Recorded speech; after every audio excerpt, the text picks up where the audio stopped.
We are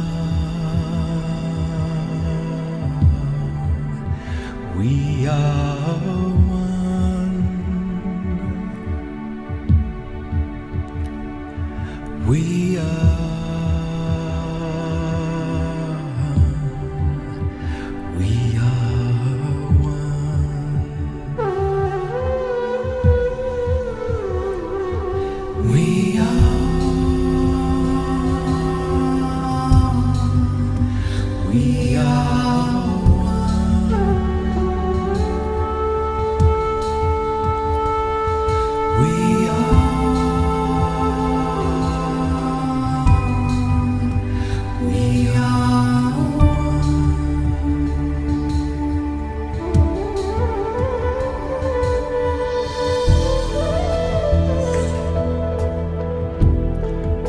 and we are love.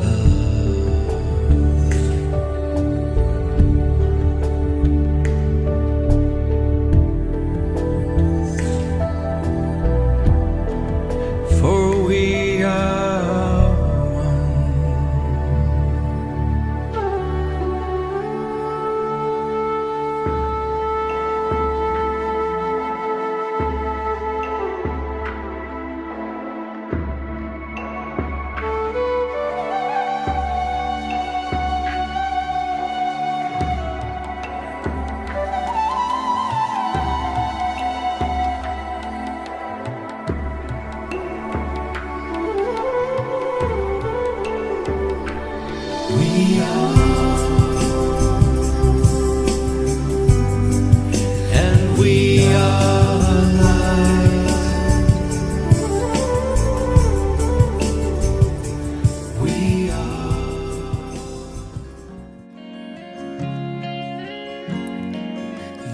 love me so much more than I could ever know.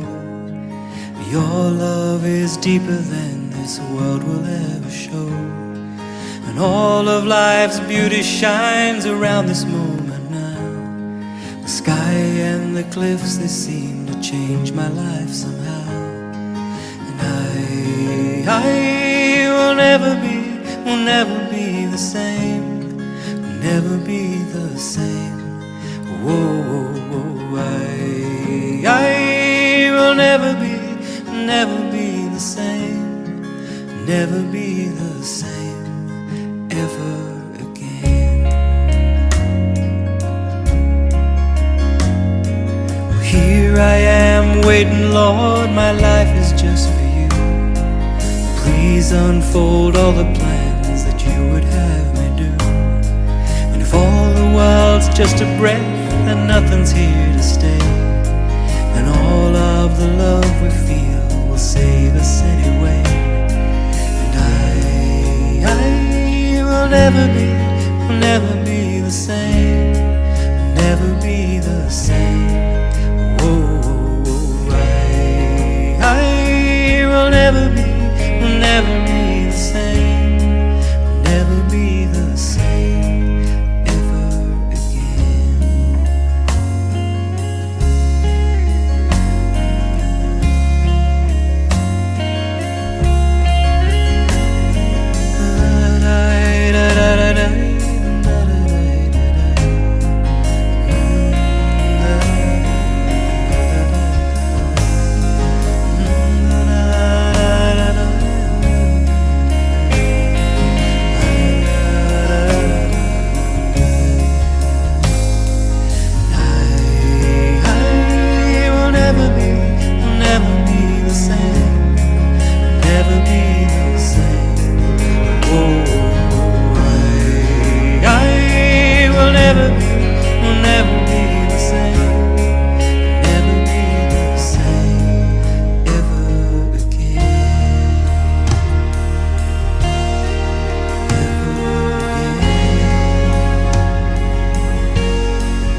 Hey, hello and welcome to another SDAQ&A going live just after midnight here in Australia. And my very special mystery guest tonight is John Rosier. How are you, John? I'm all right. We have survived We have over the survived. last And couple of hours at least. The I two of reckon us. we've put a good 4 hours in. Oh, Look, John and I were actually just initially just trying to fix up some issues we had here with getting him live into this program we've got called Restream, which is absolutely amazing. It's a great program, and John has been the only person I've not been able to get to go live on Restream. And so I reckon, close to 4 hours if you count before dinner, John, as well. absolutely. And Yeah. after all the Yes, hard work, um, I went down to the help button, and an amazing lady called Maria, um, she just guided me through. It's not an AI; it was a real person. That's why I love Restream. Real person guided me through how to fix it, and probably within half an hour we'd fixed it. So we should have messaged her straight away. So thank you, Maria, and thank you, Restream. And so after John and I fixed it, we were kind of like, hey, let's just go live. Let's do this interview we've been planning for quite a while now, this conversation. And before we start, I've got my iced coffee to keep me going. I've got a snack to have a little later, a little rice snack there. And I've got some beautiful fresh orange juice I'll be having later. And I've got heaps of water to keep me hydrated. So Oh, I'm ready to go. Now, in the UK, where you are, what's the time right now for you? the time is it's about 1:15 getting on In for, the and afternoon. yes, and the temperature is 2. Oh my goodness. The So temperature is just over. Yes, it's 2 degrees centigrade. you're just after 1 in the middle of the day at 2 Yeah. degrees. Yes. I reckon it's about 32 degrees here in Australia, and it's just gone Oh, midnight.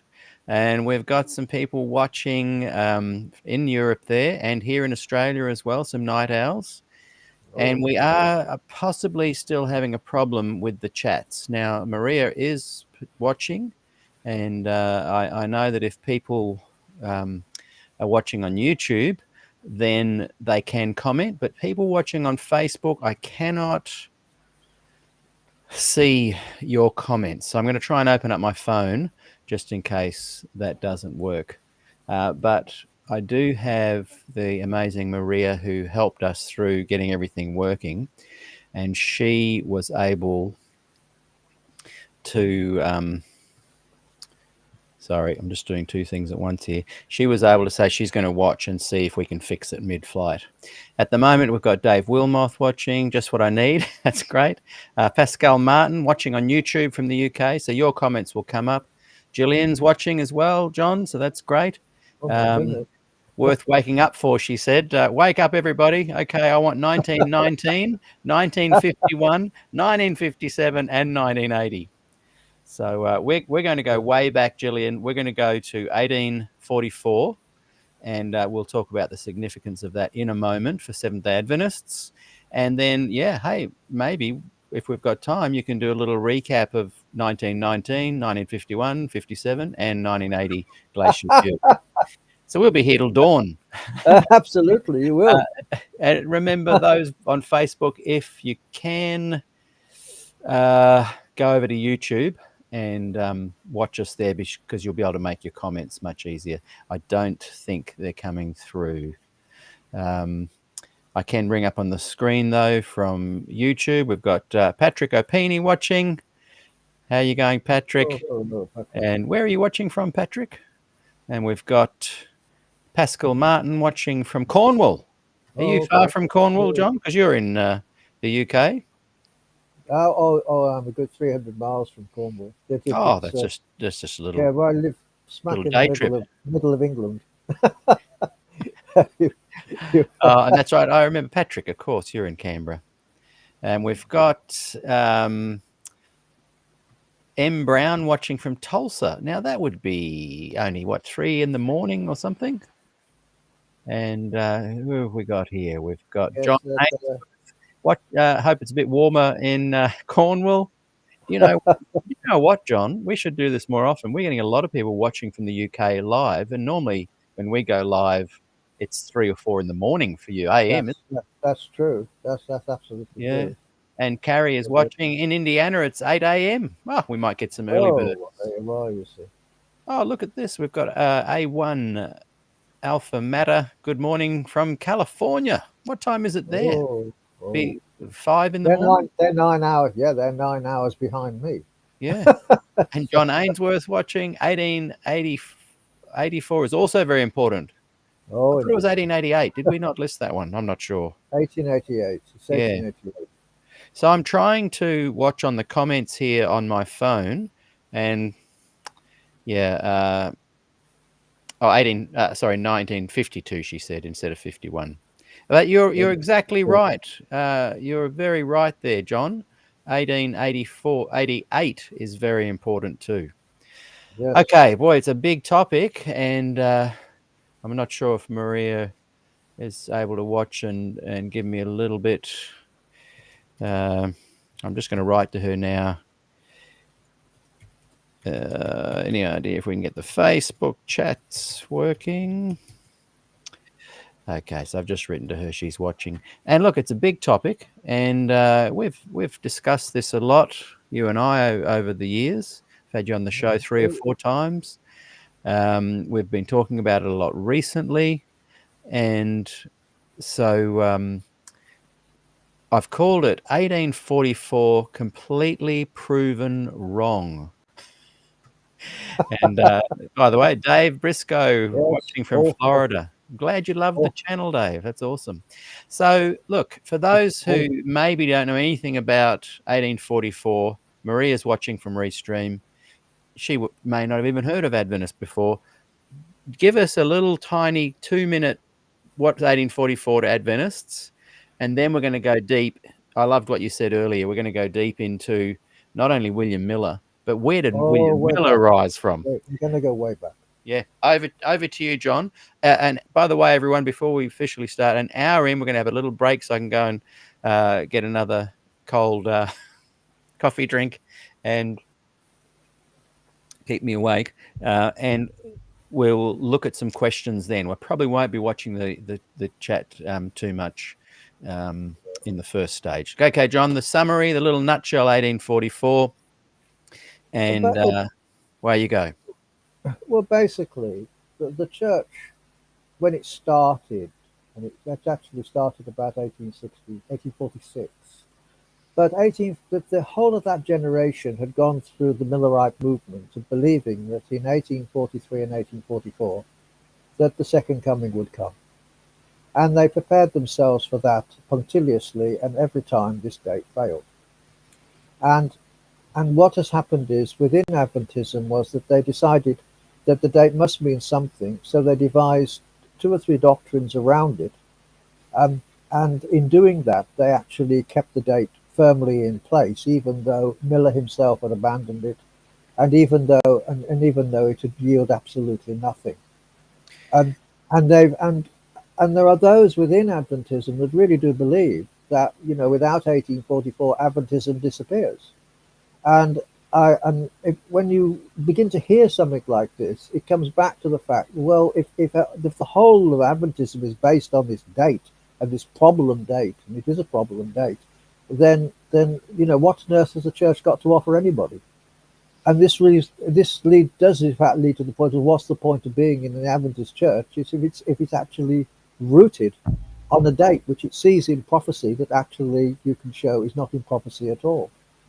And this is really the central crisis and the central problem within Adventism, and that's how it's gone. So, we are told that we must believe in the 22nd of October 1844 as being of some saving significance, or certainly some eschatological last day significance, and it's quite clear to a lot of people looking at it and certainly putting it apart and looking at it from both biblically and also scholarly, that it doesn't stack up.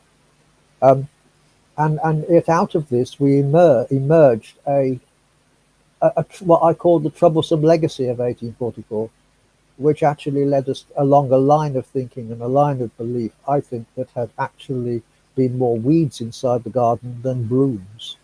And it's led to a lot of problems, serious theological Yeah. problems. Can I give the nutshell for people who may be watching that don't know anything about 1844? And then I want you to talk a bit about William Miller and where he came from, and then we'll go into it from there.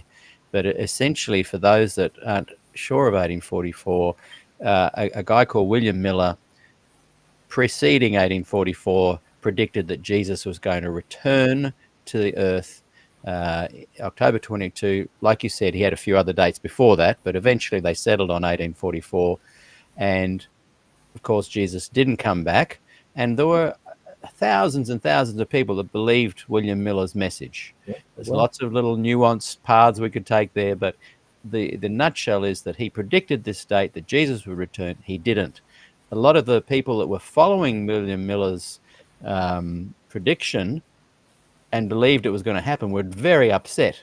Some went back to their churches, some gave up faith in religion altogether, and a band of people kind of huddled together actually on the next day after the October 23, and October 22 is called the Great Disappointment within Seventh-day Adventism. These people gathered together, and one of the guys coming across a paddock, a field towards this barn where people were gathering, Hiram Edson, I think, is that right? And he yeah, had this kind of, it became mythologized as a vision, but he had this kind of inspirational thought that, oh, hang on, Jesus didn't come back that night before, but he went from the holy to the most holy part of the sanctuary in heaven and began a new judgment. And the big thing is when he came back to the group and told it to the people, I don't know if it was that night or in a day or two later, Ellen G. White, who became established as the Seventh-day Adventist prophet, she had a vision confirming what he was saying, that it was true. And so Adventists for the next 20 years, this bunch of Adventists, this group grew, brought in other ideas, Saturday. But their big thing was, right now that God has begun the judgment, Jesus has begun the judgment, he's coming back any day. And so their theory was that they had to be ready. And what did that mean? Well, we've got to have we've got to not sin, we've got to keep the commandments, we've got to go to church on Sabbath. And so they started building all these things that they had to do to ensure they would be ready to get into heaven. And Ellen White would say in many places that unless your character was perfect, unless you were living, a sinless life, you wouldn't get to heaven. And of course, Jesus didn't come back soon after that. And the church officially formed in 1863. And from then on, we have the interesting kind of dilemma where the further you get away from 1844, did something really happen in heaven that night, or was that a total false prediction? And some Adventists went the path of, yes, Ellen said it happened, so it must have. And other people went, hey, let's maybe reconsider this. You're in the camp of the people that reconsidered it. And there are people watching right now that go, no, something did happen and we can prove it. So at some point, I want you to get into the date setting, the 2,300 days, the 457 BC, why those dates are wrong. Because some people watching us say, no, they're not wrong, they are correct. And so now I'm going to hand it back to you. I want you to share about William Miller, leading up to William Miller, and then into all the juicy bits of 1844. Well, the thing is this, and that's before we even get there, we have to understand that Miller inherited a tradition that had been going on for almost 900 years, and it goes back as far as that. And I want to read to you something here because this is really where the base of it lies, and this is from Acts of the Apostles, chapter 1, verse 7. And Jesus said this: "It is not for you to know times and dates the Father has set by his own authority, but you will receive power when the Holy Spirit comes on you, and you will be my witnesses in Jerusalem and in all Judea, Samaria, and to the ends of the world." nowhere in Scripture do we discover a time when the second coming will actually come.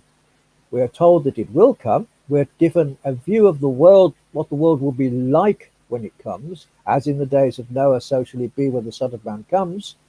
And we have a situation where we realize from Revelation that we're in a world which is completely out of control and that it's really falling apart politically, socially, morally, ecologically, and in every other way.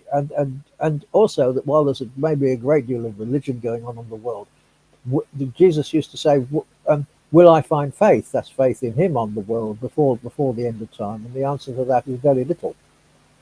So we have a situation here where when you look at at Jesus's prediction, he actually said the world would be an extremely confused place spiritually.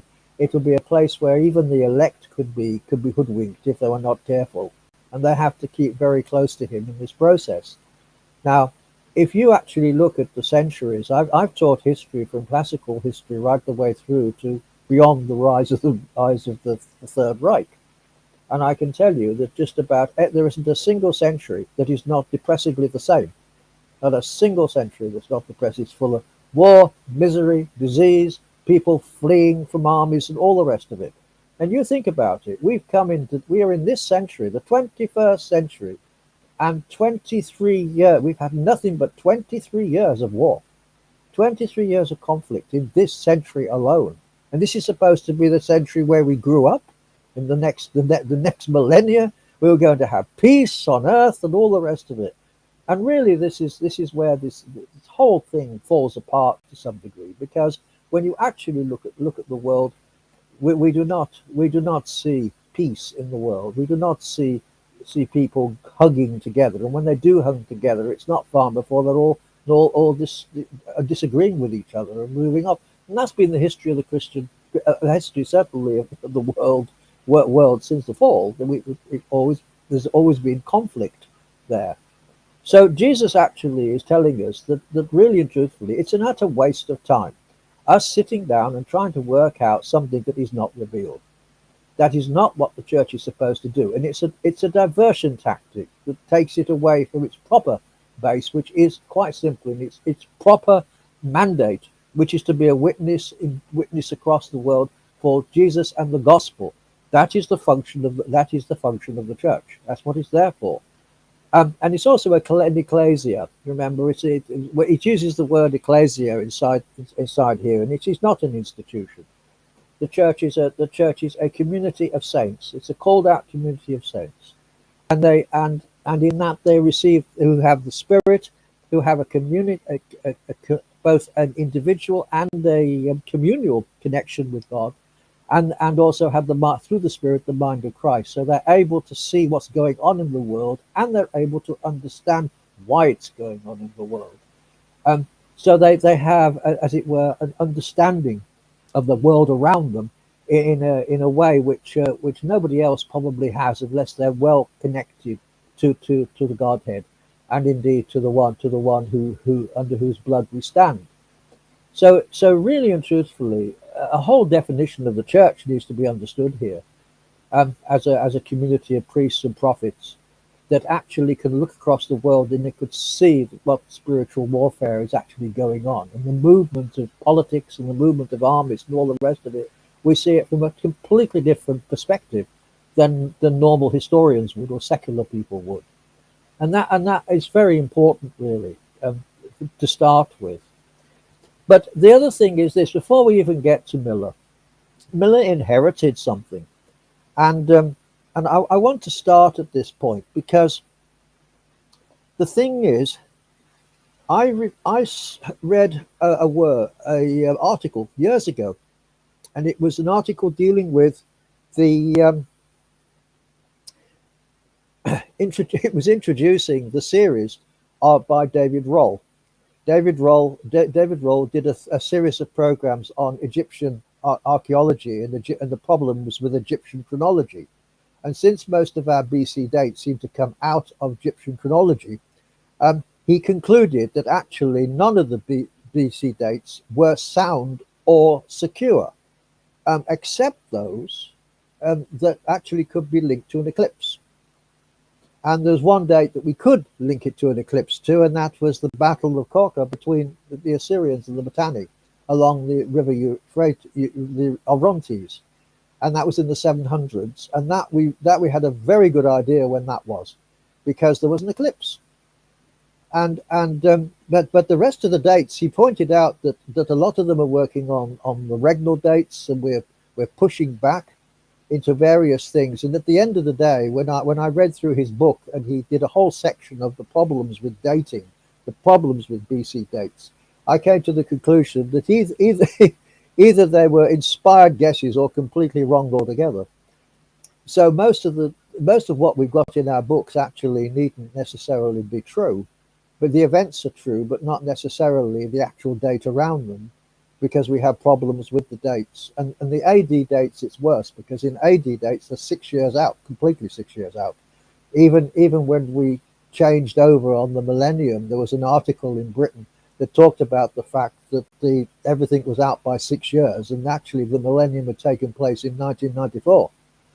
So when you start to realize that there are problems with the way in which these calculations are made, then it's in no doubt that we're going to have problems if we try to project forward with faulty dating systems. And we also have to remember something else, and that's that the way in which people calculated year one is very different from each other as well. I mean, the Jews tended to calculate everything from the setting up of the temple. The Romans, it's even worse with the Romans. We've got a date for Rome, 753. And it's interesting because Mary Mead, in her work on the Roman history, she pointed out that this was worked out largely from the historians in the first century BC, trying to work out how old Rome was, because they hadn't got a clue. They hadn't got a clue how old it was. So they counted back along the number of proconsuls and all the rest of it, and they came up against these seven kings. And we're not sure that there were 7 kings. We think there were more than 7, but these 7 kings are there, and that's how they arrived at where they did. But the archaeology tells us a very different story as how Rome came together, and also where these people were. And there is it's so even the date for Rome has got problems. And so it's not at all surprising that if you're going to sort of do this, it's going to go wrong somewhere along the line. And also, when did we start to use BC and AD dates and things like this? At what point? And really and truthfully, we don't meet it till about the 7th century. And the monk that worked it out got it wrong. And which is why, of course, when you read books dealing with the birth of Jesus, you find that it comes out at about BC 6. And the reason it's BC 6 is because Herod the Great died BC 4. So we haven't actually, this idea, this is the year 1. It isn't. The fact of the matter is, that's mind-boggling. It's way out. And so when people start to try to get, build everything and fit everything together down towards this date and that date, the only thing that you have in Scripture that you can rely upon is that it tells you who was the king at the time. It tells you who was in the case of the New Testament. It tells you who was the emperor at the time, and that certainly works out exactly right. We've got a very good idea of events and a very good idea of who was doing what when. But what we haven't got is absolute dates, and it's revealing that 2 friends of mine were on a tour around the Middle East. At least they were around Israel, fortunately before the present disaster, and they were taken to the place where David and Goliath stood, and they admitted, they said, we know the valley, we know what happened here, but we're not sure where the army was, where the 2 armies actually were, exactly where they stood. And that historically is not unusual. I mean, we in British history, for example, have got a wonderful problem over the Battle of Baden. Gildas has the Battle of Baden in his writings, which is a battle between the Celts and the incoming Saxons, and the Saxons lost the battle. To this day, historians, one, don't know where this battle was fought, and two, there are 3 dates for this battle. There are 3 dates. and neither of them, and not, one of them could be right, but none of them need to be right. We're absolutely not sure. And I when I worked in the college, which backed on to a place called Tetton Hall, and it tells us in 910 there was a battle at Tetton Hall where 5 kings died. We knew who was in it, but none of the forensic archaeologists have yet been able to find any evidence that there was a battle up there. It's in the Anglo-Saxon Chronicle. And then and there's obviously something happened, but the date, we really are. So I, and we are dealing with events going back a long, long way, and we're trying to build narratives on bits and pieces to get some idea of what might have happened. And so there are difficulties, and Roll showed this. Roll, in fact, showed that he was an expert in the 3rd intermediate period of Egyptian history and as an archaeologist, and he showed that actually the two of the instead of some of these dynasties going end on, that in fact I think the 22nd and the 21st dynasty actually overlapped each other by 150 years. Which meant they got 2 pharaohs because he was counting the Apis bulls and they didn't add up to where they should have done. And then he concluded this, and they'd also got two tombs next to each other, carrying 2 pharaohs from these 2 dynasties, and it was quite clear that the person in the later dynasty died before the later in the earlier dynasty. So there was, and this had been picked up by French archaeologists in the 1930s. And so there are problems, serious problems within this. The one thing he did find, because this is a man, by the way, who doesn't believe scripture, he doesn't really care whether the Bible's true or not. It's very useful to have around, strangely enough. And the one thing really that he did realize was, if you pulled the thing in by 150 years and you started to readjust the chronology, then it began to actually fit biblical chronology. That he did discover, and that's why he got interested in the names of the pharaohs in the Bible, particularly Shishak, and because that's the first name of a pharaoh we have in the Bible is Shishak, who is supposed to have attacked Jerusalem, and there are events, but actually trying to find out when something actually happened can be more difficult than people realize. And that's the first thing that needs to be said from the very beginning. Yeah, I like what you said about William Miller inherited this kind of problem. He did. And why when I talk to apologists about these, they're very certain about these dates. Can you give us an example of 457 BC and why that might not be as accurate as Adventist apologists would think it was? Well, the problem is this, and that's that I worked out that there are actually about 3 dates that could be used, and this isn't one of them. Boy, that's interesting. If we're going to, I mean, if you're going to accept the dating systems that we've got, because we have to work, that's what we work with basically. Whether they,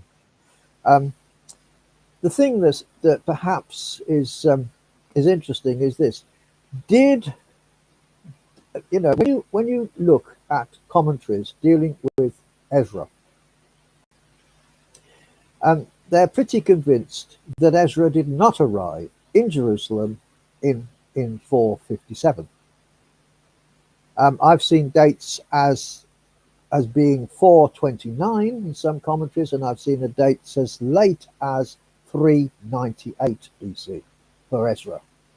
Now you could quarrel and argue about this, but the one thing that is very clear is this: was Ezra given permission to rebuild Jerusalem?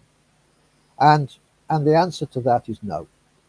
I can't. I've gone through. You can go through the letter that he was certainly given permission to do something with the temple, because the temple was the only thing that was up and running. If he went to Jerusalem in 457, he was going to largely a ruin. It still was basically a ruin, because you can see that from when you go to Nehemiah. You can see Nehemiah goes round Jerusalem proper, and all the gates are still in ruins. What had happened is people had gone there and they built a curtain wall, sort of defensive wall around themselves and all the rest of it. But one, they didn't bother to build the temple when they should have done, and they just certainly didn't bother to rebuild the city when they should have done. It's as simple as that. So actually, I think there is a serious problem anyway. From there. I'm sorry to interrupt. I hate doing that, but your mic just spiked and did something funny, as if a battery had gone out or something. Might have to unplug and put back in or something. It can still hear you, but there's a bit of a buzz. Oh, it's a bit of a buzz. Oh, I don't know how to deal with it, because I'm talking through my. Just a minute. Let's have a look. Yeah, it's Hello, can you hear me now? Yes, I can hear you. Yes, you can hear me now. Right. So that's good. There's no hiss now. Yeah. However, the other thing that needs to be understood about all this is the whole issue of the day-year principle, which is at the base of all this. And really and truthfully, there are 2 points in Old Testament where this exists. One of them, of course, is when the 12 spies go off into Canaan, and they spy out the land for 40 days, and they come back, and only 2 of them, Caleb and Joshua, give a positive report that they should go in. So the people vote not to go in, and because of this lack of faith, they end up with 40 years in the desert. Now, the reason they go for 40 years in the desert is as a punishment. They will go for 1 year for every day that they spent spying out the land. If you look at the context, it's very clear what's being done here. It is a punishment. It's not telling us a year equals a day. It's actually saying literally that you spent 40 days in there, you will spend 40 days in the desert, 40 years in the desert, because of your failure and lack of faith to go forward and go into this place when the Lord has told you to go in there. So there is a certain context, and you can look at this and you can see that there's no way in which, in my mind, you can start transferring this to other things. It's very clear and has a firm context to it. In exactly the same way as we find in Ezekiel. Ezekiel sits on his he actually builds a sort of model of Jerusalem. Then he sits on one side and for so many days, and then on his other side in so many days. And it tells us why. Each of these days represents the age of years of apostasy that God has had to put up with these people. And it also showed that the Jerusalem was not going to survive, that siege agents were going to be put around it, that it was going to be attacked, and that they were not going back to Jerusalem there and then. That in fact, what was going to happen, and did happen, of course, was that Jerusalem will be ransacked and become a ruin, and the people will be taken out of it and brought to Babylonia, which is exactly what happened. So you've got 2 things here that are within a very firm context, and are explained within that context. So this is the first thing. Another thing that needs to be understood. So the next question you have to ask: well, how on earth did we get round to the idea then that every time we looked at a day, it became a year? Who started this off? And for this, we have to go back to Nehawendy. Benjamin Nehawendy was a rabbi, and he realized that if he could prove that the Messiah was yet to come, he could disprove that Jesus was the Messiah. And so just say that again. If he could prove that Messiah was yet to come, right, from Scripture, he could disprove that Jesus was the Messiah. Right. And when was he analyzing this? He was analyzing this in the 900s. Right. This is the position that he took in the 900s. Right. Interesting. And what he did was he took the 2 the two figures in Daniel 12, the 1,290 and the 1,335 days, he turned them into years. This is the first time we've really come across this. And then he had to pick a starting date. And this is the problem. You have to pick a starting date. Where are you going to start this from? And so the next thing he did, he came up against the date 942. 942 is when Shiloh was attacked and devastated. So he understood these things to come in relationship to crisis. So ultimately he started at 942, and he arrived at two dates. He arrived at 1358 and 1403 for the coming of the Messiah. Wow. Other rabbis took this up, and they started also to projecting forward. And some of them actually later on projected into the 1930s. Well, you know, if you were a Jew in the 1930s in certain part of Europe, you were really in trouble. This was hardly the Messiah going to come. And so this thing was not going to work. A century later, Jephthah ben Eli, who was also a rabbi, looked at Nehowendi's system. And he declared the whole thing to be a fraud from beginning to end. That in the end, all this would lead to is disappointment down the line. And that was in the 1000s. Sorry, And that, your mic did that same thing again. oh. Sorry to spoil the flow, but it just suddenly comes in and hisses. This is fascinating, what you're saying.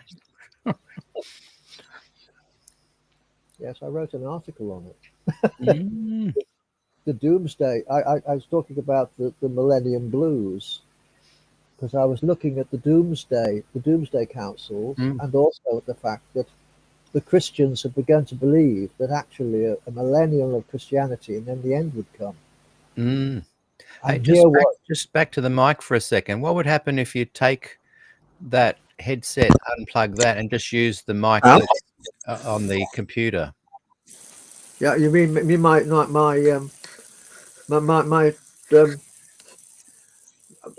mean if I took this out? Yeah, I know. Can you hear better now? It's kind of clearer, but it's got a bit of a hiss coming in. Oh no, that's all right. Try.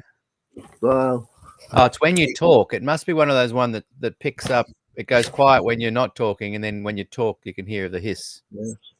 Well, really, when you come to think of it, the whole preparation for the idea of the second coming in the year 1000 was set in place, and people did believe it. The church tried to dissuade people, by the way, but Christians did actually believe the second coming was going to come at this moment, and they even went as far as Jerusalem to stand on Mount of Olives waiting for the second coming. So you know, this thing goes back a very long way. Plus, you've got Wendy looking at these two figures in Daniel and interpreting them in a particular way, despite the fact that you had also a rabbi a century later saying that the whole thing was a fraud and would never work. And actually, Jephthah ben Eli has been proved correct. All the way through history has been proved correct. But the thing is that Christian expositors also took it up.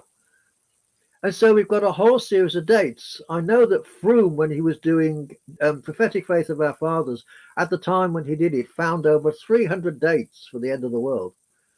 And none of them had come true.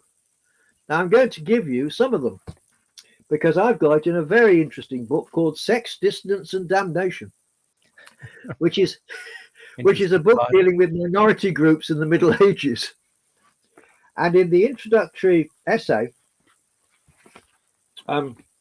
Jeffrey Richards gives a whole list of dates. One of the interesting things with the Adventist date setting is that because they're not, it's like it's a ongoing soon. So the date setting's not one date, but it's soon.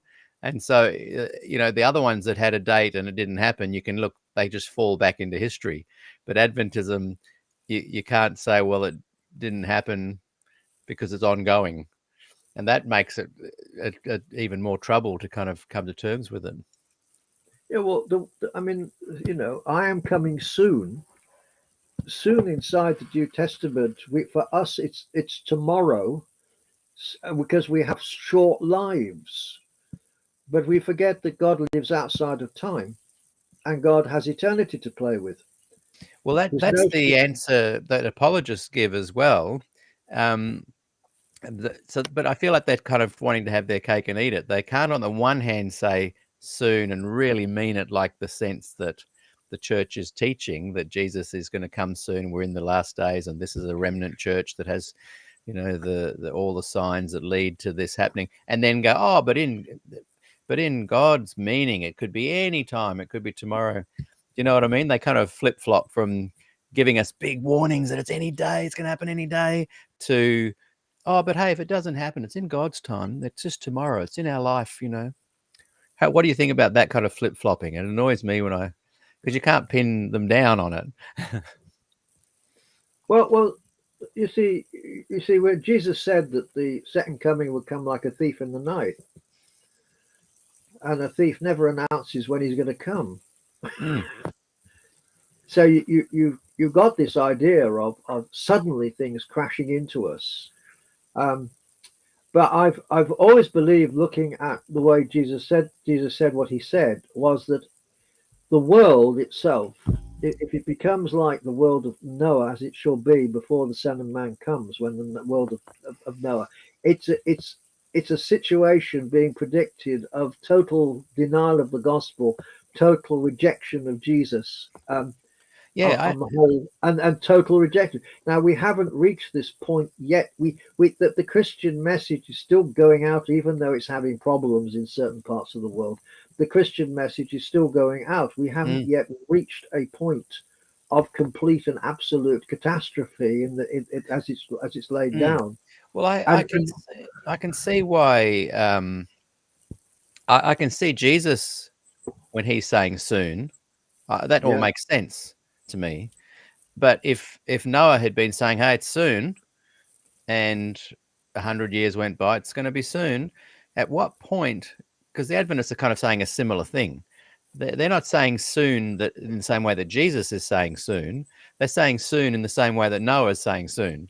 Yeah. And how long could Noah, like after Noah's dead and his family keep saying it's soon, and if hundreds of years go, when does that message of soon suddenly become irrelevant?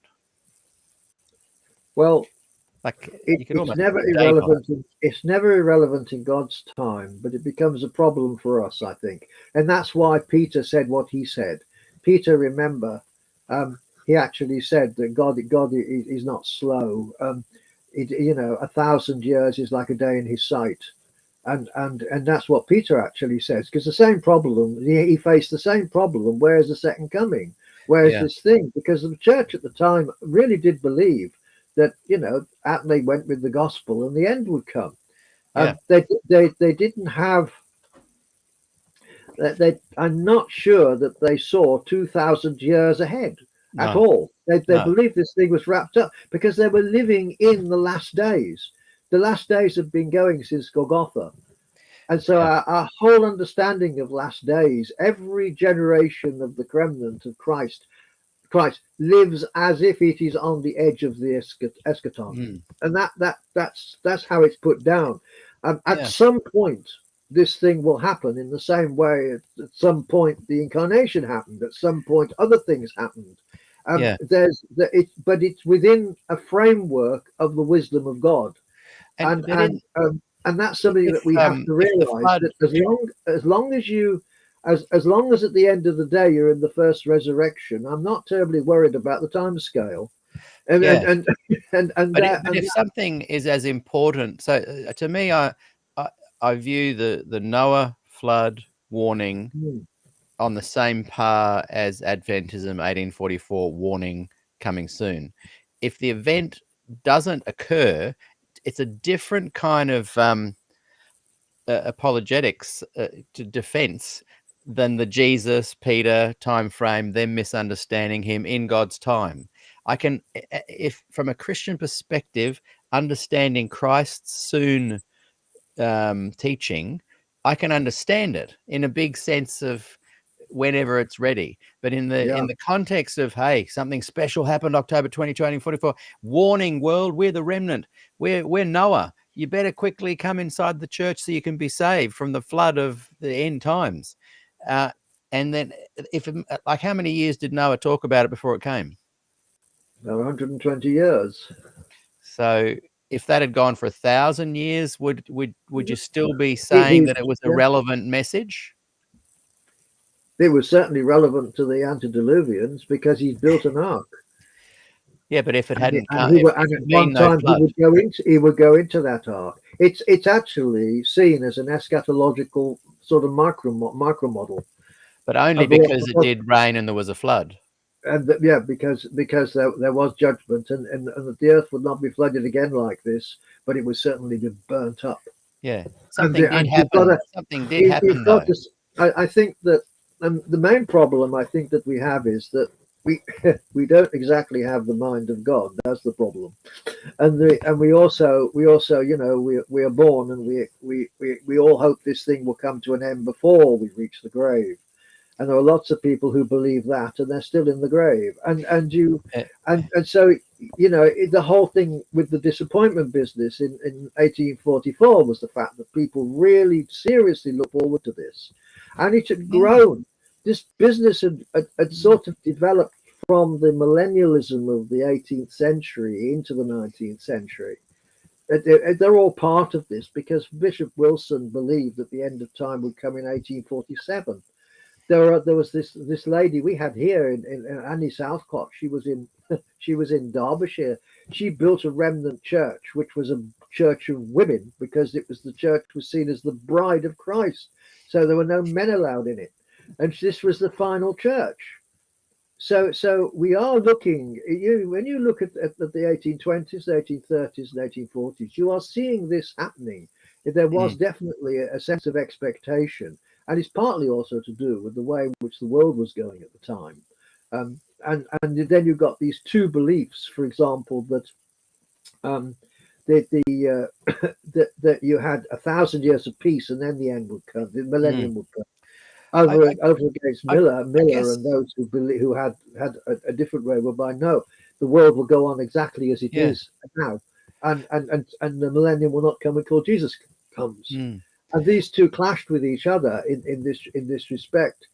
But it's interesting that all the way through Christian history, to some degree, there has been a looking forward to this and a hope that it would happen in their time to some degree. Now, I've got some dates here for us. This is medieval man. Just before you read the date, we're just going to try and fix one of the things. Try and fix that mic again. Sorry, John. It's doing some. I don't know if it's sitting closer or give it a tap or something. It's like it's just. I have no idea what it does. We might have to go back to the headset because it was definitely a little bit better. Apologize for bringing that up, but it's starting to get annoying. I can put that in there, and then I put that there. Can everything here be heard? Yep, still hear you. Yep.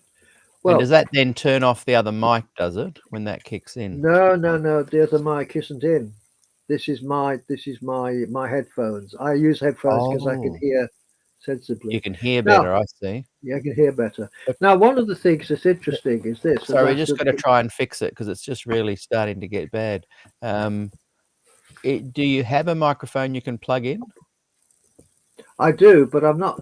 No, I don't have a microphone I can plug in. No, this is the internal microphone. Okay. Look, a couple of people have said, Peter, don't worry about it because from their end they're not hearing it as much as I'm hearing it. So I won't interrupt again on the sound. And I can't hear at all. I'm hearing no buzzing at all from where I am. So, however, it's interesting because medieval man really went through it. And so they looked forward to some degree with this, but they were also terrified. You had to understand how the medieval church operated to realize how absolutely terrified human beings were of meeting this God at any point. But here are some things that actually of some dates. And apart from the year 1000, when they got through year 1000, they then looked forward to it in 1033, which was the date they believe for the 1,000 years after the crucifixion, and nothing happened. And having they gone through that, it sort of fell to the side to a certain degree.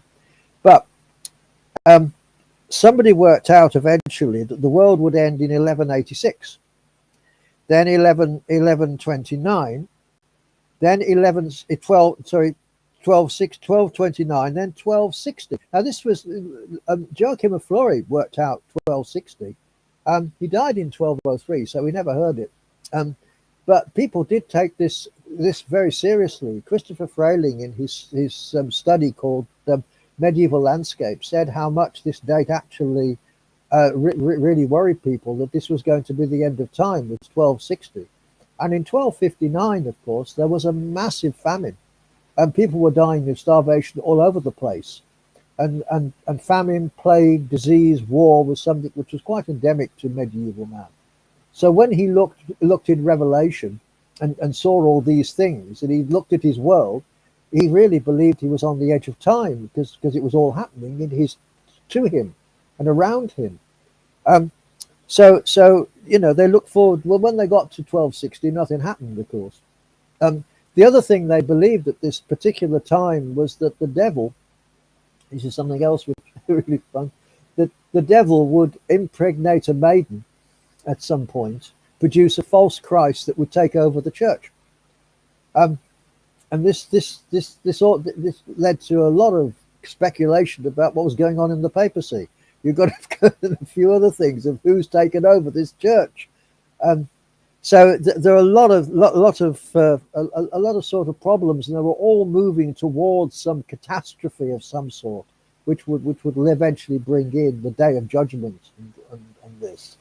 So here we come for a few more dates they had. So they moved from 1229, 1260, 1290, 300, 1310, 1325, 1335, 1346, 1347, 1348, 1360, 1365, 1375, 1387, 1395, 1396, 1400, 1417, 1429, and 1492 to 94.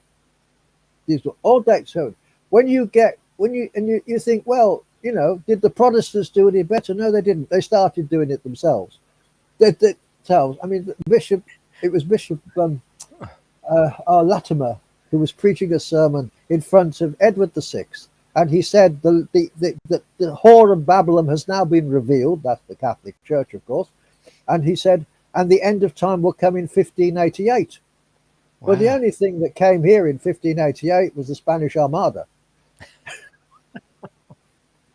That was a real obsession. There's an obsession, absolute running obsession, through the Christian movement. Yeah, completely. And it didn't get any better because it moved in the 1600s, 1620s, 1670 something odd. It carried on into the 18th century.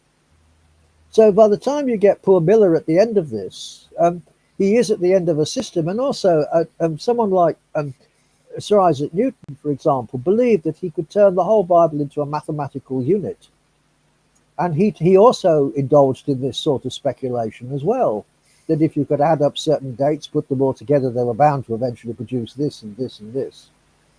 And in fact, some areas around for that date 457, he picked up on that. He did pick up on that, and it's in Kaya Rasola's book on the end of historicism, which is the study of Miller, his study of Miller, and Miller's approach to everything, and what Miller did. So we've got in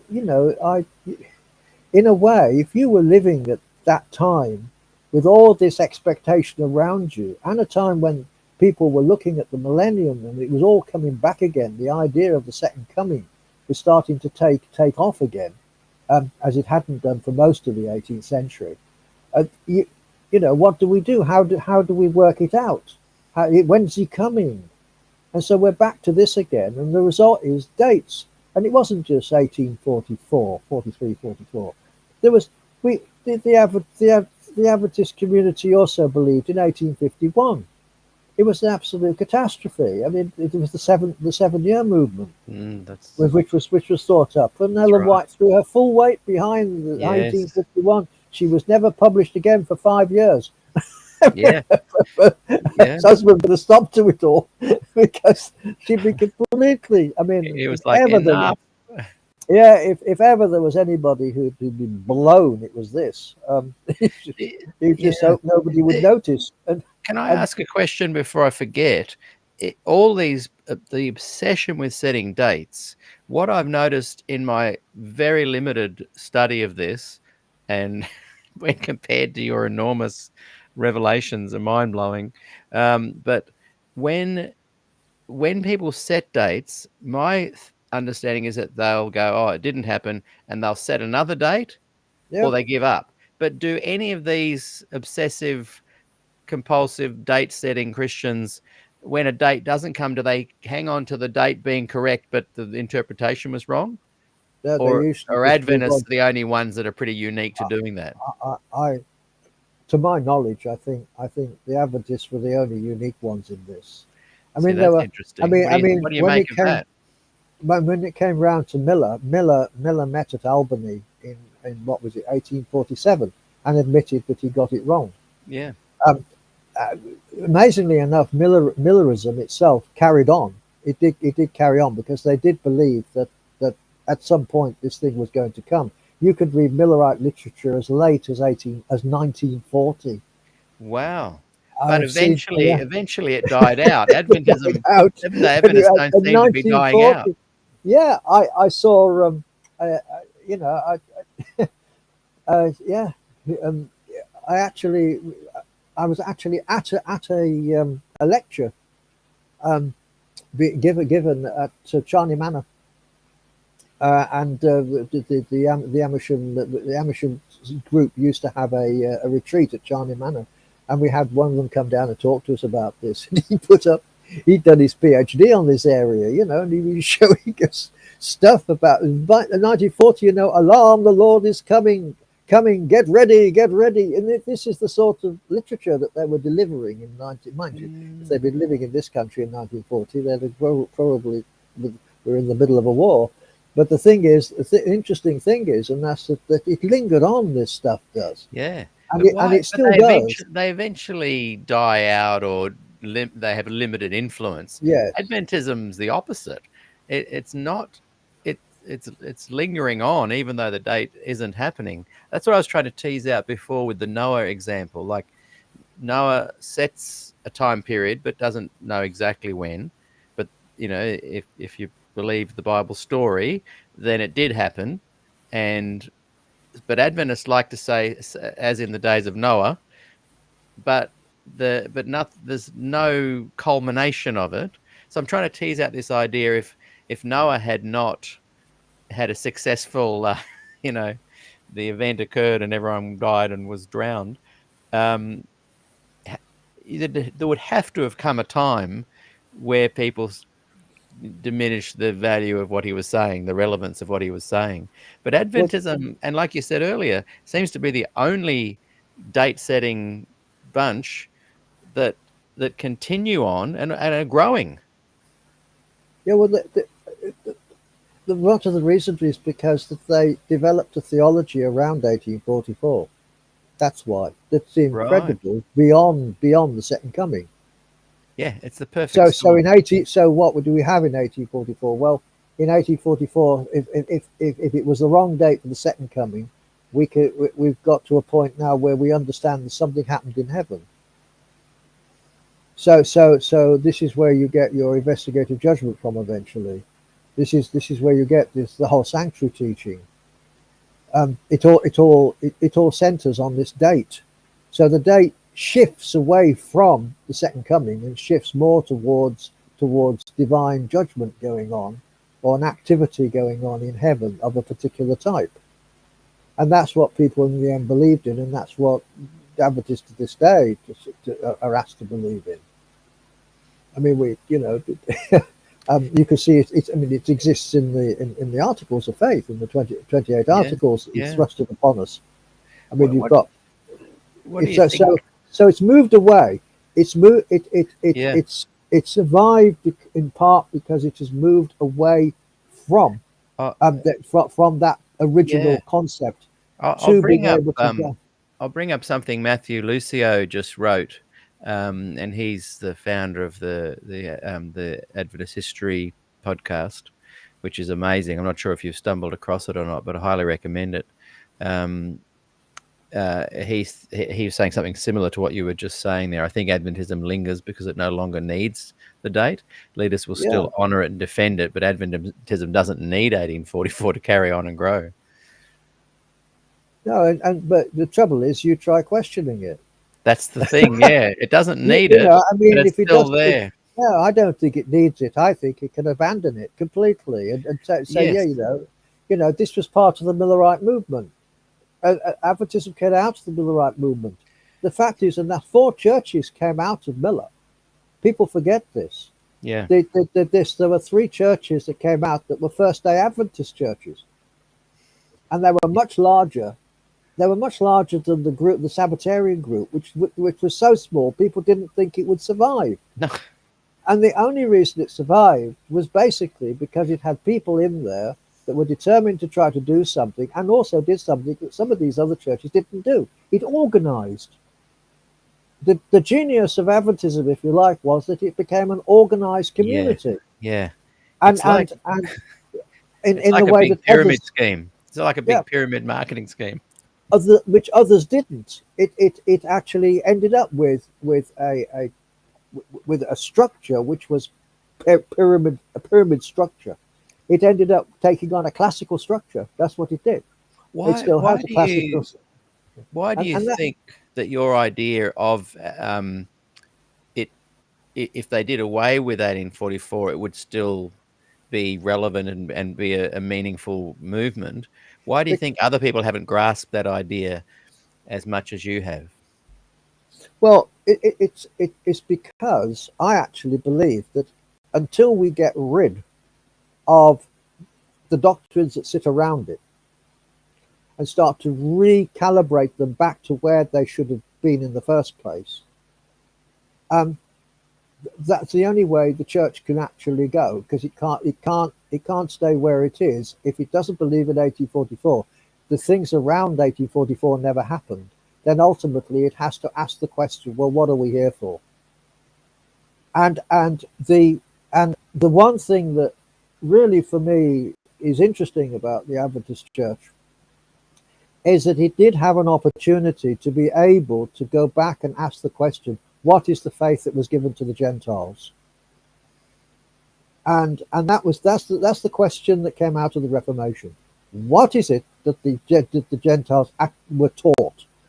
And what we have here is a problem of the fact that when people like Pearson, for example, talked about the faith given to the saints, he isn't talking about that. He's talking about what was given to you in 1844 or 1846 or whatever. But that's not the question. The question is, what was the kerygma that was originally given to the church that was set up by Jesus in the community itself? What was the gospel that was given to the world? I think, and my personal view is that Adventism in this area, despite its claim to have the eternal gospel, has lamentably failed to do that. It's lamentably failed to do that. And part of the reason for that was where these people came from. It's very difficult for us to realize that a lot of these people that were members of the original group came from the Christian Connection. And the Christian Connection was anti-Trinitarian. It was legalistic. Some of them were Arians. They didn't believe Jesus was even God. They didn't, Uriah Smith didn't believe it to the day he died. You've got a whole mass of heresies here, which ultimately came out of it. I mean, it's a miracle the church exists at all in some respects. Yeah. And you've got to, and the fact is, and that's that when you've got Ellen White coming out of shouting Methodism, but Methodism, while it understood the gospel at one level, moved towards last day sanctification and progressive sanctification and last day lay perfectionism. So you ended up with a eschatological perfection situation. where we get better and better and better. I mean, this is quite common, by the way, throughout Christendom, because I meet Christians who really do believe that they're getting better, and also that eventually they'll be ready for the kingdom. They haven't understood the kingdom's already here in the inaugurated sense that when Jesus came here. They haven't understood this at all. Yeah. And so what you see within the Adventist church, if you look at other churches, you can see it in a different way in them as well, that they they center everything upon themselves, they center everything upon lifestyle, they center everything upon all this sort of thing. And while that there's nothing wrong with having a proper Christian lifestyle and all the rest of it, of course there isn't, but we're not saved by it. No. And you're actually saved by something else, out from which all this flows. And really and truthfully, I've sat with Christians, with other Christians, and I've said to them, give me a definition of righteousness by faith, and they've looked at me, as if I'd come from Mars. They haven't got a clue what in the and I said, well, how do you see Christianity? And they said, well, it's doing good. And I said, well, atheists do good. Are atheists therefore entitled to go to heaven? And eventually you get It's down a to loop, the isn't fact, it? It's a crazy, it's irrational conversation, illogical. it's a terrific conversation here. And at the end of the day, I said, well, do you then believe that Jesus is who he is? Yeah. Do you believe that when he died, such and such happened? Do you believe that actually only through him do you get life and all the rest of it, which is exactly what he tells us in the Gospels? And you get, yes, but they're frightened. Then they're frightened of the fact that they might offend somebody. This is what's happened to Christianity at the moment. Yeah. We're in the gospel of being nice. Yeah. That's what's happening, and it's not. It's really, and in a way, I think that, well, perhaps we've moved away from our original topic, but in a way, when it comes down to it, you do need a church that will stand up and say, look, Yeah. I don't care what the world thinks or all the rest of it. This is what it is. And I've always believed that within, if Adventism only grasps the gospel properly and grasps some of these things, I think it could be a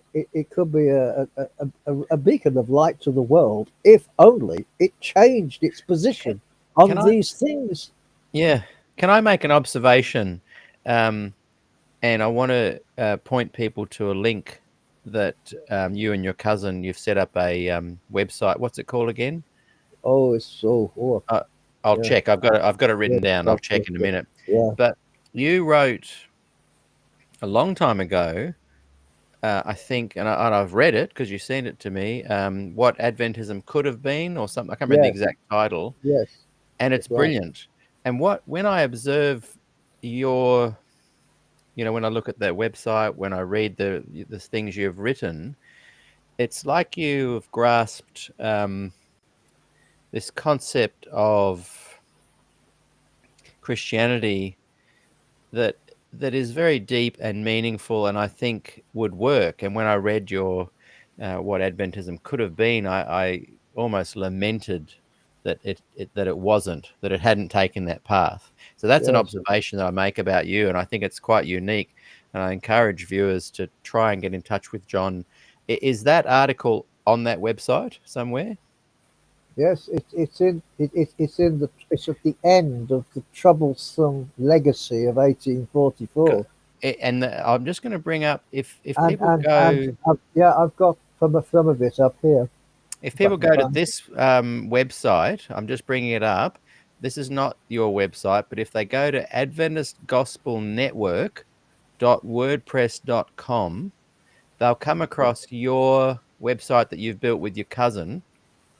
And I've just got a mental blank what it's called. I thought I had it written down here, but I don't. Yes, you've got opinion in there as well. You've got opinion. The opinion websites. That's right. Opinion with it. Yeah. Either way, if people click on this website, AdventistGospelNetwork.wordpress.com, they'll find that opinion something, and they'll find the article that you wrote about what could have been. Yeah. which is a really great Here it almost, is. Here, yeah. here it is. Yeah, and I'll read it to you. And what I showed in by the way, in the troublesome legacy of 1844, was that it led the church actually to be teaching Roman Catholic teachings Yeah, so and this is, Tridentine teachings, and I showed how this was so. And then I commented here, it could have been very different. It could have been used. It could have used its time to rediscover the apostolic faith and charisma in its entirety. It could have brought the apostolic faith of Jesus under one roof. That has never happened, by the way. The apostolic faith was recovered by 1563, but it wasn't under one roof. yeah, It was in various groups. It could have taught the true gospel of Christ and allowed the pure living water of salvation to liberate every believer. It could have yes. In this, it could have been a true community that is genuinely Christ-centered and Spirit-led. A community that could trust on Christ and His grace alone. A community that is a true Sabbatarian church of Christ,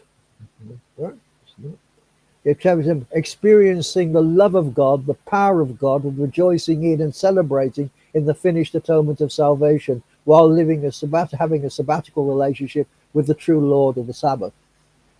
It could have, yes, it could have been. Go here. It's number 7. There's 7 things. It could have been. It could have been a church where all know with all knew with assurance that they were saved inside Christ, their new Adam. It could have been a community that knows that it has already risen inside Christ and is seated with Him next to the Father, while having a free and uncluttered access to the throne of grace. One of the things that was very clear to me about 1844 and the way it was interpreted was that if it was true, then we'd never had proper access to God until after 1844, and that was that's impossible. right. That's Yes, absolutely impossible. And exactly. the other thing is a church where every member, wherever they are and in their spiritual development, rejoices in a saved status, looking forward to the second coming with joy, not terror. And also a congregation of priests and prophets who study the word for themselves and are led to deepen their understanding of Scripture without denominational limits. And a church also, and the other thing was a church with a Christ-centered eschatology, not a law-centered eschatology, that informs both Daniel and especially Revelation, because both of them are dealing with messianic centers. And if you see in this, and I said, if we do this, if we do this and bring it together with what is already true and sound within Adventism, the Seventh-day Adventist Church could have been and could be as far as possible, the soundest communion in Christendom, or as sound as you can get any church to be this side of the second coming. The problem is it has decided not to be. Yeah, We need, and I concluded, we need a type of Lutheran Reformation inside the Adventist Church, yes, and it needs to be really seriously broken down in this respect. And this doesn't, and this means, I do think that when you look at what Miller did, and we'll come to a moment as to how he arrived at this thing, and the problems that it involved. But I do think that this date, while it's true that we could do without it, we could do without it like we could do without a hole in the head. It's absolutely, it has cramped us and has kept us in a cage. It has not given us the enormity and the freedom of the gospel and the freedom that the church should, as a community, have. yeah. And So two quick things, and I'll just bring it up on the screen. 2 quick things, and then I will get back to the Miller part that you were just talking about that you want to expand on. If people want to find this, you can get direct. Thank you, Jillian, for putting it up. OpinionSDA.com. and we're talking to John Rosier, author, philosopher, historian, and you can go to that site that he and his cousin have put together. And there's lots of great resources there. I'm also suggesting people go to this site, excuse me, adventistgospelnetwork.wordpress.com, where there is a link to Opinion SDA, and we're building up. Steve Beagles is mainly working on it. I'm helping him out a little bit. We're putting links there where people can go if they're interested in this kind of gospel Adventism you're talking about, and they can network. They can find other links of other people that are GNU we've got there. There's other places that people can go. So that's the first thing I wanted to say. The second thing, let's just imagine that the Glacier View went a different way, and there's Ford's idea of putting this in perspective. And I know you've got a lot of respect for Des, and sometimes I feel like you're the second Des Ford, with a lot of the stuff you put together. But by no means, alas. but you've captured the essence of what he was saying in a way that that is trying to find a workable Adventism that does actually link itself to the Bible, and therefore has a more powerful. It can be a more powerful force to be reckoned with. But my second thought is, so let's imagine that Glacier View didn't go the way it did. The consensus paper was voted on, and they all said, yeah, Des said, yeah, I can live with that. We emerged from Glacier View into this new world where people can ask questions. People can go, well, Ellen White was a bit wrong there. But what would most Adventists say when they realize that, if 1844 didn't happen, what would they think about the authority of Ellen White? Because she said that in vision, God had shown her that the 1844 teaching was accurate. So wouldn't that kind of just scuttle everything to do with her, and therefore indirectly scuttle everything to do with Adventism? And therefore the idea that Adventism would ever come to a position where they would do away with 1844, like you said, something that's like, worse than a hole in your head. Isn't that like demonstrably never going to happen? Because of this scuttling of Ellen White, because she said 1844 did happen, and God told her. Well, the main problem, I mean, if you want a real answer to this, it is looking at the opening statement made by Daniels in the 1919 Bible Conference. Because if you take and look at it, and we'll see what he has to say there, and he quotes her actually from saying that we don't have all the truth, we've got a lot to learn and a lot to unlearn. And it may well be that things that we have believed to be true will be found not to be true according to Scripture, and then we're going to have to completely dump them and start to think again. So he quotes this from her actually in the opening, but he also did something else as well. He said because then this is the first time ever that there was a scholars' meeting in the church. And in some ways, it was one of the most important meetings that they'd ever had, this 6 weeks conference, the Bible conference. But he actually said that people should be able to expound on what they actually thought and believed about this. That he said, do not have a creed, and we're not going to slap people down for putting their foot on over the mark. He said, that's not what we're about. This must be, we must know where we stand, because here we are in 1919, at the end of the Great War and all the rest of it. She'd been dead for 4 years. So ultimately, they had to come to the conclusion of how they were going to broach and deal with the movements inside the 20th century. And it couldn't be done by behaving like as if we were in the 19th century. The world had completely changed. And so really when they had this idea that the church itself should actually become foremost in scholarship, foremost in knowing the biblical languages, foremost in being able to articulate from the primary sources in the proper languages, in the original languages, and defend the faith from these places, and that this is they saw Adventism as a bulwark against modernism and all that sort of thing, and a way in which they could defend the faith. And it's very significant that Daniels, he used to have ministerial meetings during this time, got them around the table, and he told them the Adventist Church is about teaching Jesus. It's about this business. At the center of it is all this, and it's very revealing that they made war on him. It's very revealing. Oh, yeah. That they removed all these people in the 1922 General Conference section. Yeah.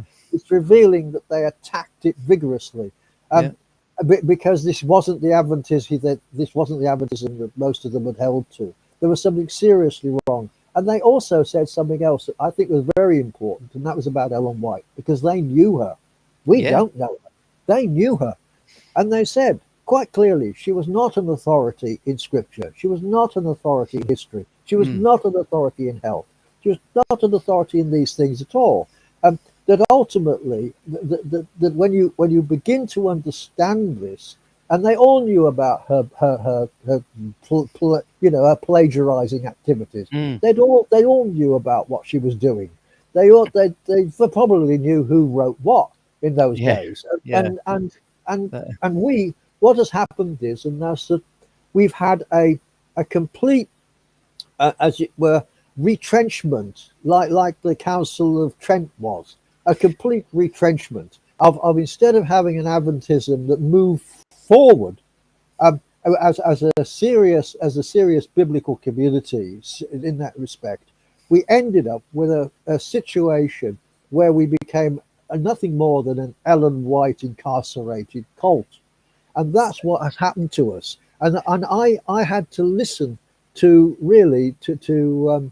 Arthur White in a sermon in 1974 to realize how much realize this problem, because I came to the conclusion, listening to him, that if I was an American standing outside the church listening to all this, I would come to the exact conclusion that these others have come to.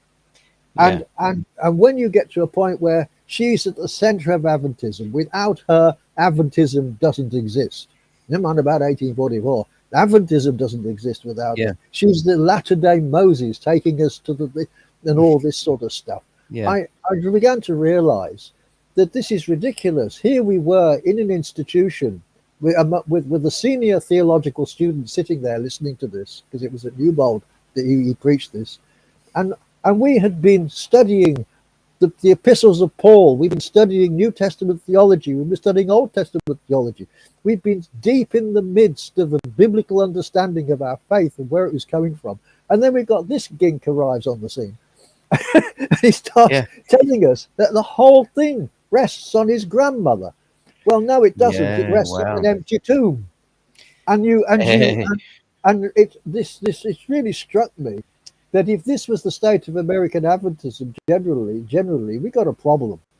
We got a serious problem. And in fact, it showed itself. So it did in fact show itself, because if you read the introduction to Glacier View that was given by Neil Wilson, the issue is the authority of Ellen White. Exactly. 100%. There's a complete difference in the tone of openness and finding out how are we going to deal with the following things, as opposed to here, how are we going to conserve the church as it is, like in Aspect. And the only way we can do that is to reject this document. And that's what really Pearson was saying, are we going to go on with this? Are we going to put up with these sort of things being said?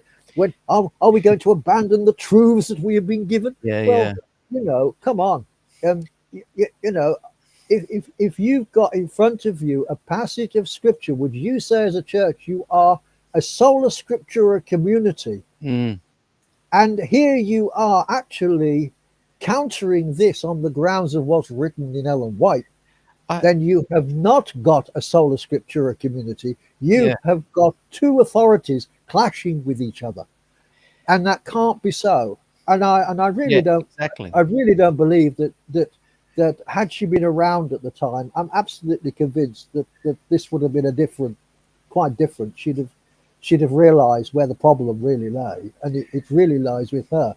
and it comes back to the awful problem, and my one statement which I have read, which I have actually written, where I Mm. said this: until the white estate is either has its power diminished or is abolished altogether, there can be no movement in the Adventist Church on biblical matters.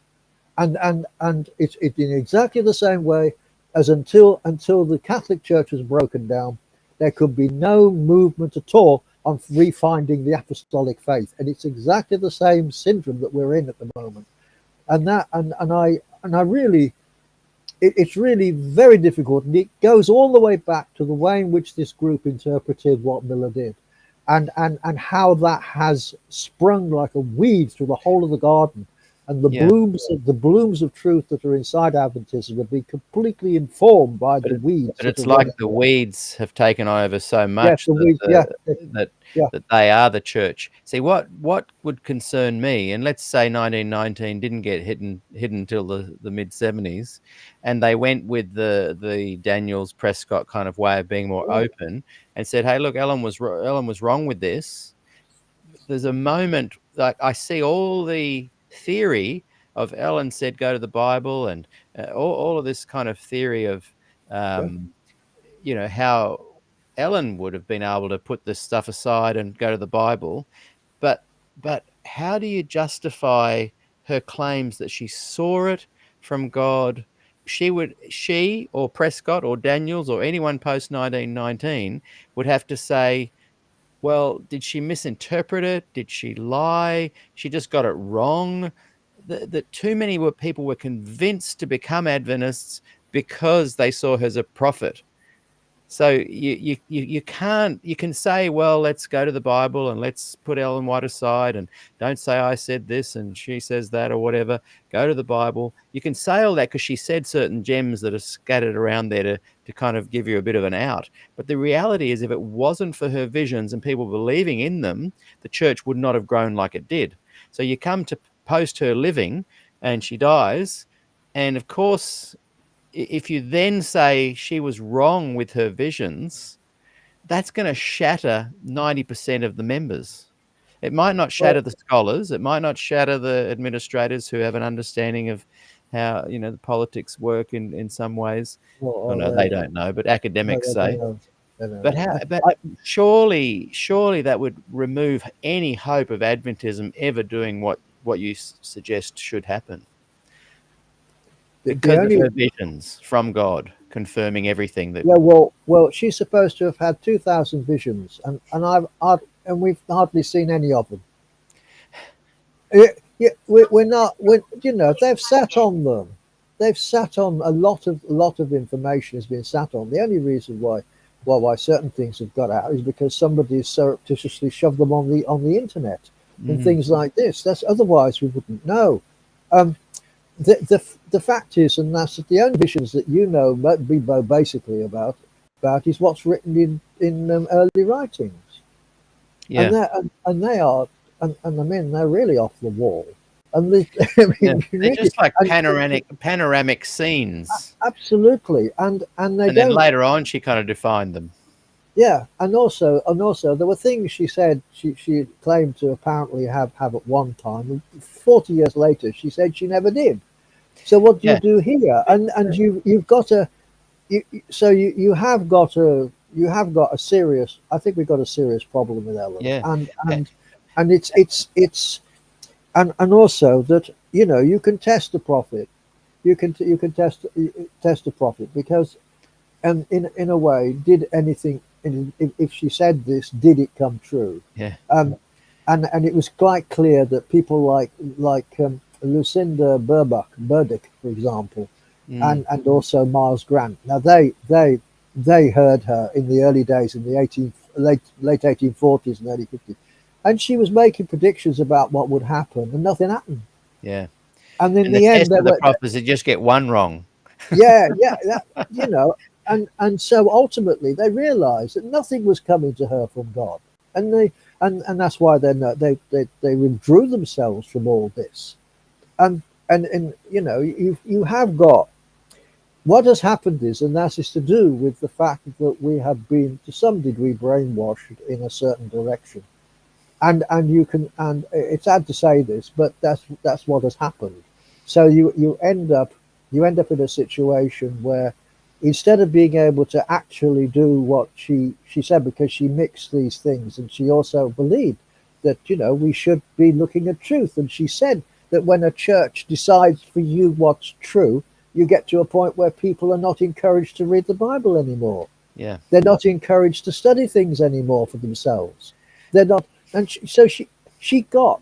This was a woman, I think, that is full of contradictions at one point, but at the same time, there are certain things that she said that actually are very sound advice. And I mean, she I mean, so we have a problem with her, with the way in which the white estate has packaged her. We've had a problem in the way her grandson packaged her. But is it just the packaging, though? Like, the church grew because people believed she was having visions from God, and that marinated itself. That's like the fertilizer of to grow the weeds.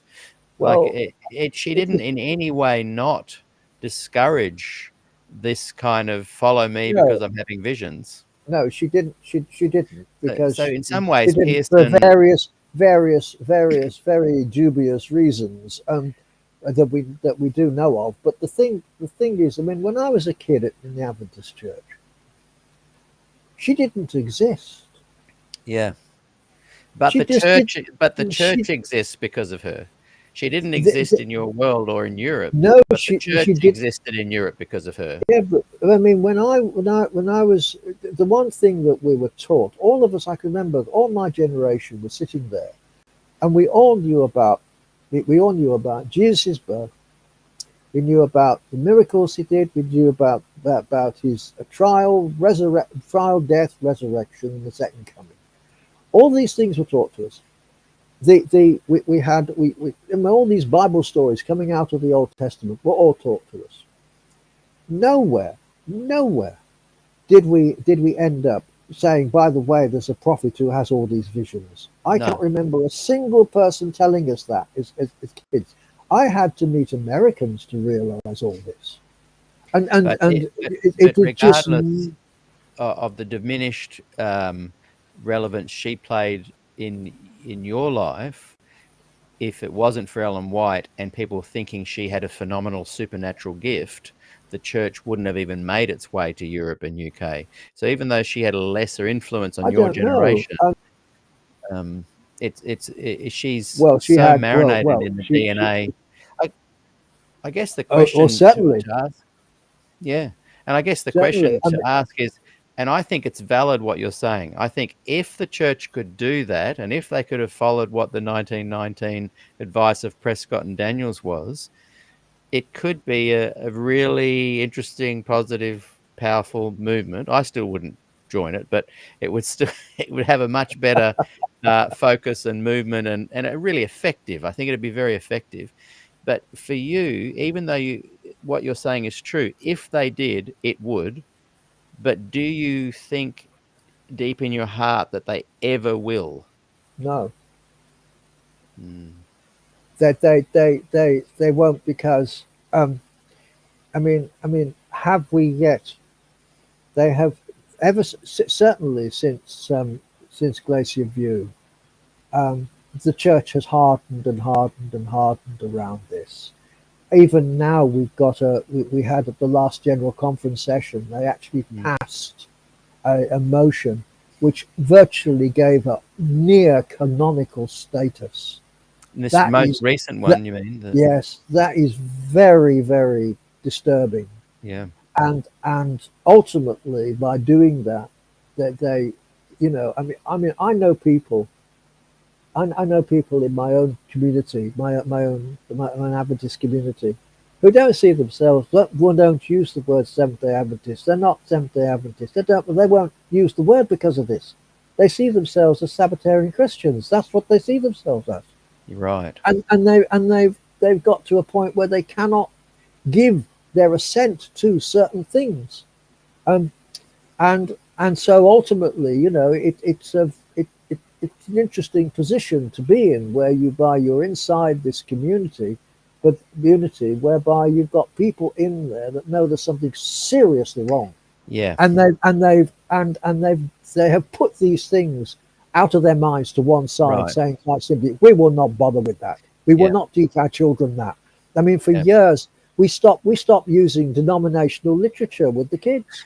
Years ago, we stopped. The whole way in which we approach things is totally different in where I am. How And does that little church band continue? I'm surprised you haven't had conference leaders on your doorstep shutting you down.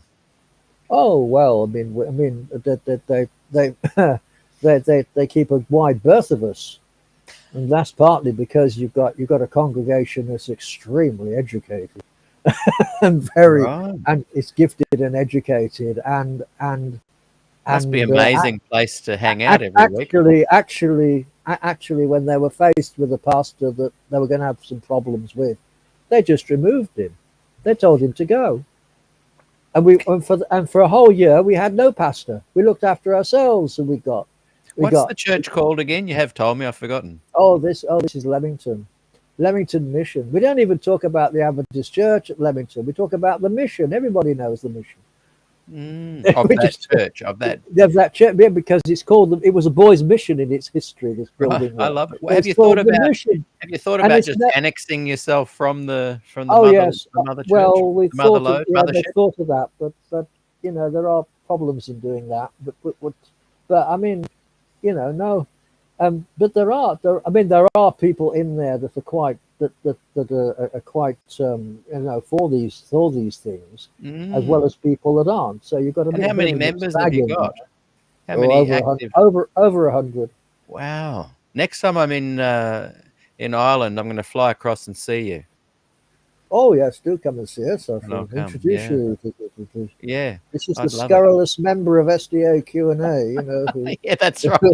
who I Hopefully who I they get come and to see talk this to now and interview. again. I know. But Well, this is what's happened, and because this particular group came out of a civil war inside Coventry Church, which took place because the Russell Standish came up to Coventry, really? and he delivered this thing, and it led to a complete clash inside the place between Wow. those who would believe what he was saying and those who certainly did not. And I had one lady. She was incredibly educated. At the age of 90, she went to university to study Hebrew. She'd always wanted to study Hebrew. At age 90? At the age of 90, she I love it. I loved her, and she was tremendously knowledgeable, and she'd gone and listened to him, and she said, "John, he's mad. They're all crackers." Yeah, well, you guys have got a really- very important little community there that I hope doesn't fade or get taken over or squashed.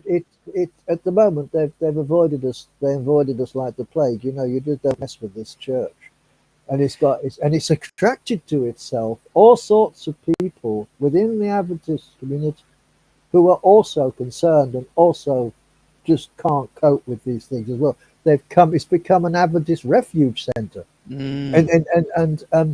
But I have said to them, are you prepared to be brave enough to be a Wittenberg in the middle of the Adventist church? I said, this is the question. This is the serious question. Yeah, yeah. I don't think we've got there yet. But the thing is that they know that Miller got it wrong. They know that these things are all wrong. They know full well that when they open up their Bibles, it says when Jesus ascended, he took his seat next to the Father, and everything like this. He did not enter into a sanctuary. He couldn't do because he was not of the priest. He was not of the Levitical priesthood. He belonged to the tribe of Judah, and therefore he doesn't qualify for that. But he is of the priesthood of Melchizedek, which was the older priesthood. He was and he was a priest. How do apologists explain that one? Like when I think you told me that a few years ago, and I thought, how do they explain their way out of that? Oh, well, in the end, they have to do what everybody has to do about this. It can't be proved from the Bible, so you go to Ellen White. That's what's happened. So, and they know full well. Can you prove the whole thing about, I think, around the sanctuary and the investigative judgment, it emerged out of 1844. Can you actually prove this biblically, seriously biblically? And the Yeah. answer is no. And Mm. the committee that met for 5 years, for example, on and off, Exactly.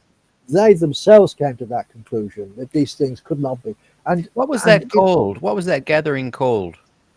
And oh, oh, they didn't keep the minutes. They didn't keep the minutes they of it. didn't keep the minutes. Yes, it was the sanctuary. There was a sanctuary committee, wasn't it? And It was was a that sanctuary early committee. 70s or late 60s? When was that? It was early 60s, from 1961 to 1966. See, that blows my mind too. They go, oh, the church goes, yeah, we can prove this from the Bible alone. They get all their scholars, pastors, people together for They said 5 they could. years, and they Yeah. don't even keep the minutes because they can't prove it just from the No, Bible alone. they could. It was set up as a very secret committee to look at all these things. And it was Figura that set it up. Figura was the last General Conference president who really and truthfully wanted the church to progress in these directions. And what they did was, instead of voting somebody in at the 1966 General Conference session who would carry on that openness that was there, That's when Pearson got had, in. they had Robert Pearson. And Robert Pearson hated these theologians. He said he detested intellectuals. Yeah. This was the faith he was taught. This is what would be imposed upon the church. Yeah. And so, it was very much a Council of Trent moment. It was, Yeah. and Glacier View came out of that, as it were, showing at the end of that, showing how far the Council of Trent and the fossilization had taken place to that degree. And it was all around the defense of certain things, which has to do with money. But just imagine for a moment at that sanctuary thing. Just think about this, viewers. Yeah. The church says we can prove it from the Bible alone. They get their scholars together, their academics together, pastors together. They study for 5 years. Yeah. They can't prove it, so they don't release any minutes, and it's just pushed under the carpet. Just think about that for a moment. That is massive. It is because I mean, at the end of the day, the report finally, and it shows you how deep in the psychology of this thing was, and that's that at the end of the day, they said it's not provable by scripture, but it should be taught because it's in great controversy. Yeah, that was the situation that we found ourselves in. You really truthfully, this extraordinary weed and error that has existed inside the place has bloomed one error after another, and that's what it's done. If only this church could get rid of all this and start to think in Reformation terms again, in that way of what was it that we were supposed to be about in the first place. Is it Lamington or Leamington? Leamington. With an E. Leamington with the end, the Royal Spar of Leamington. The Leamington. Leamington. Anglo-Saxon word with a ton on it. Yeah. And it's all around built around the River Leam. That's what it is. Okay. And what I like about it is you guys, you are actioning something different. Yes, you are still within the church, but you're very, what's the word for it? Boldly claiming, no, we're going in this direction.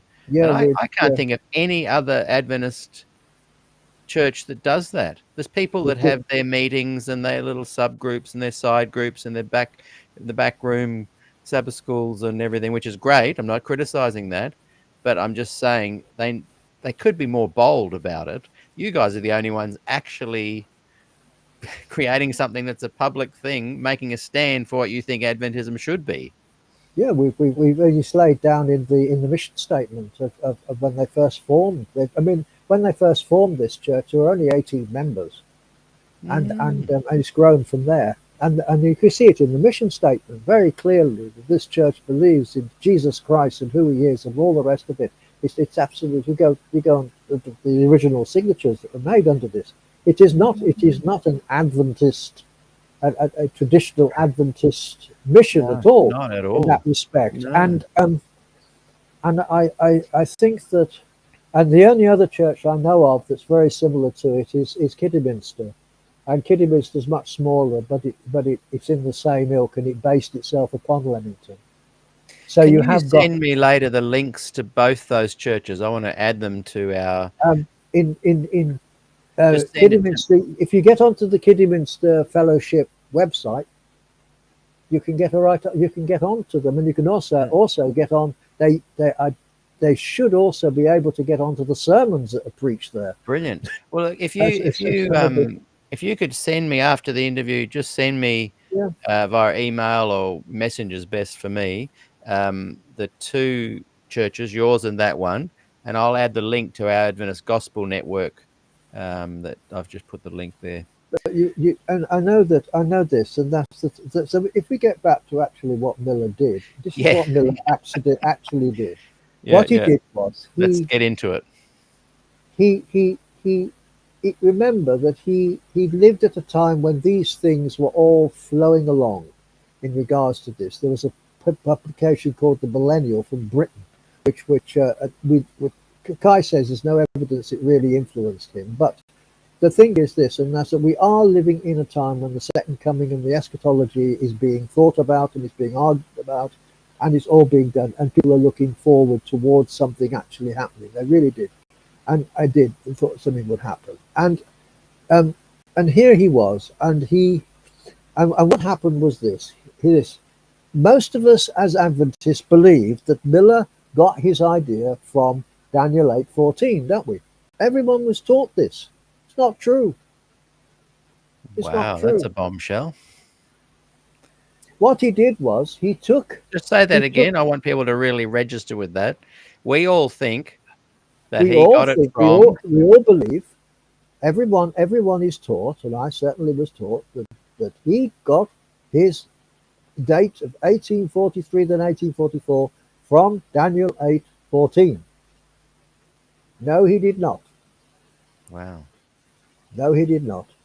And the Miller came to the first date that he got.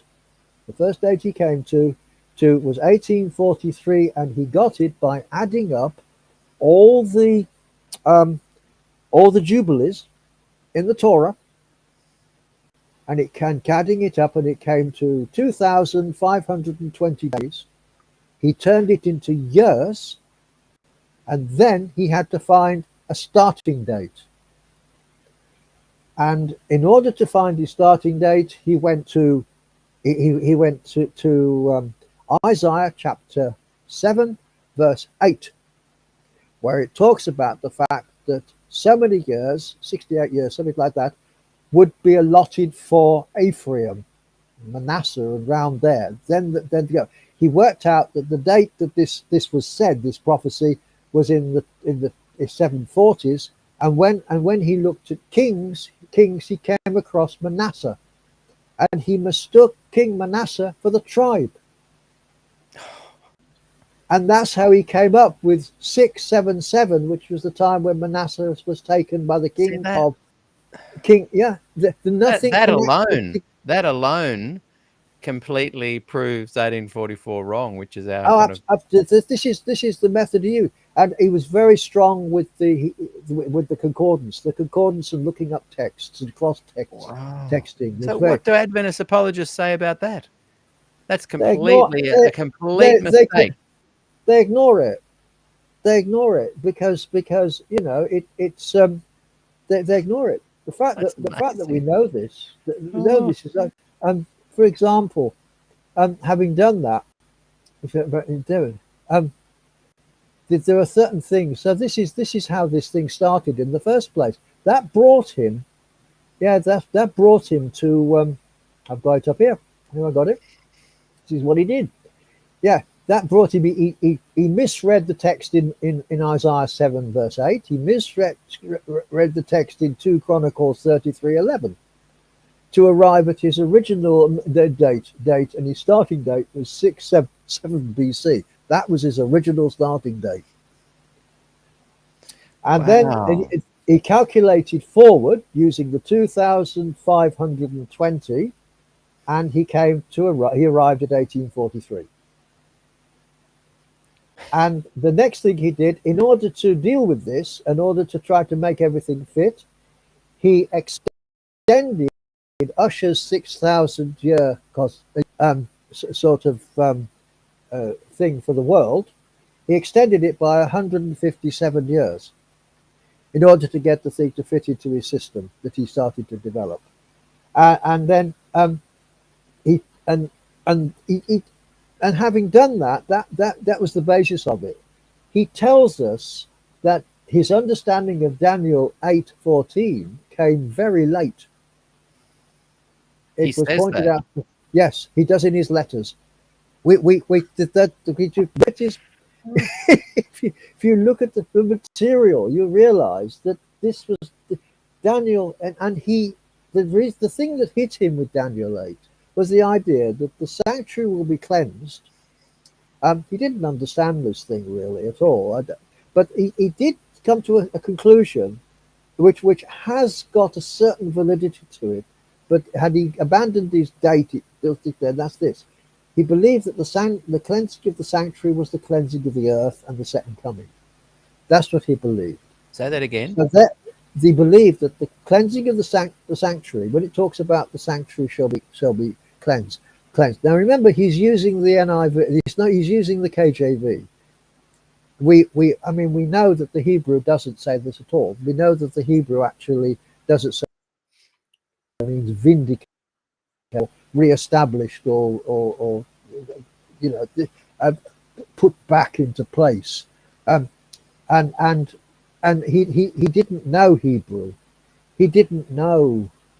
He neither of them. They done knew Greek and Hebrew.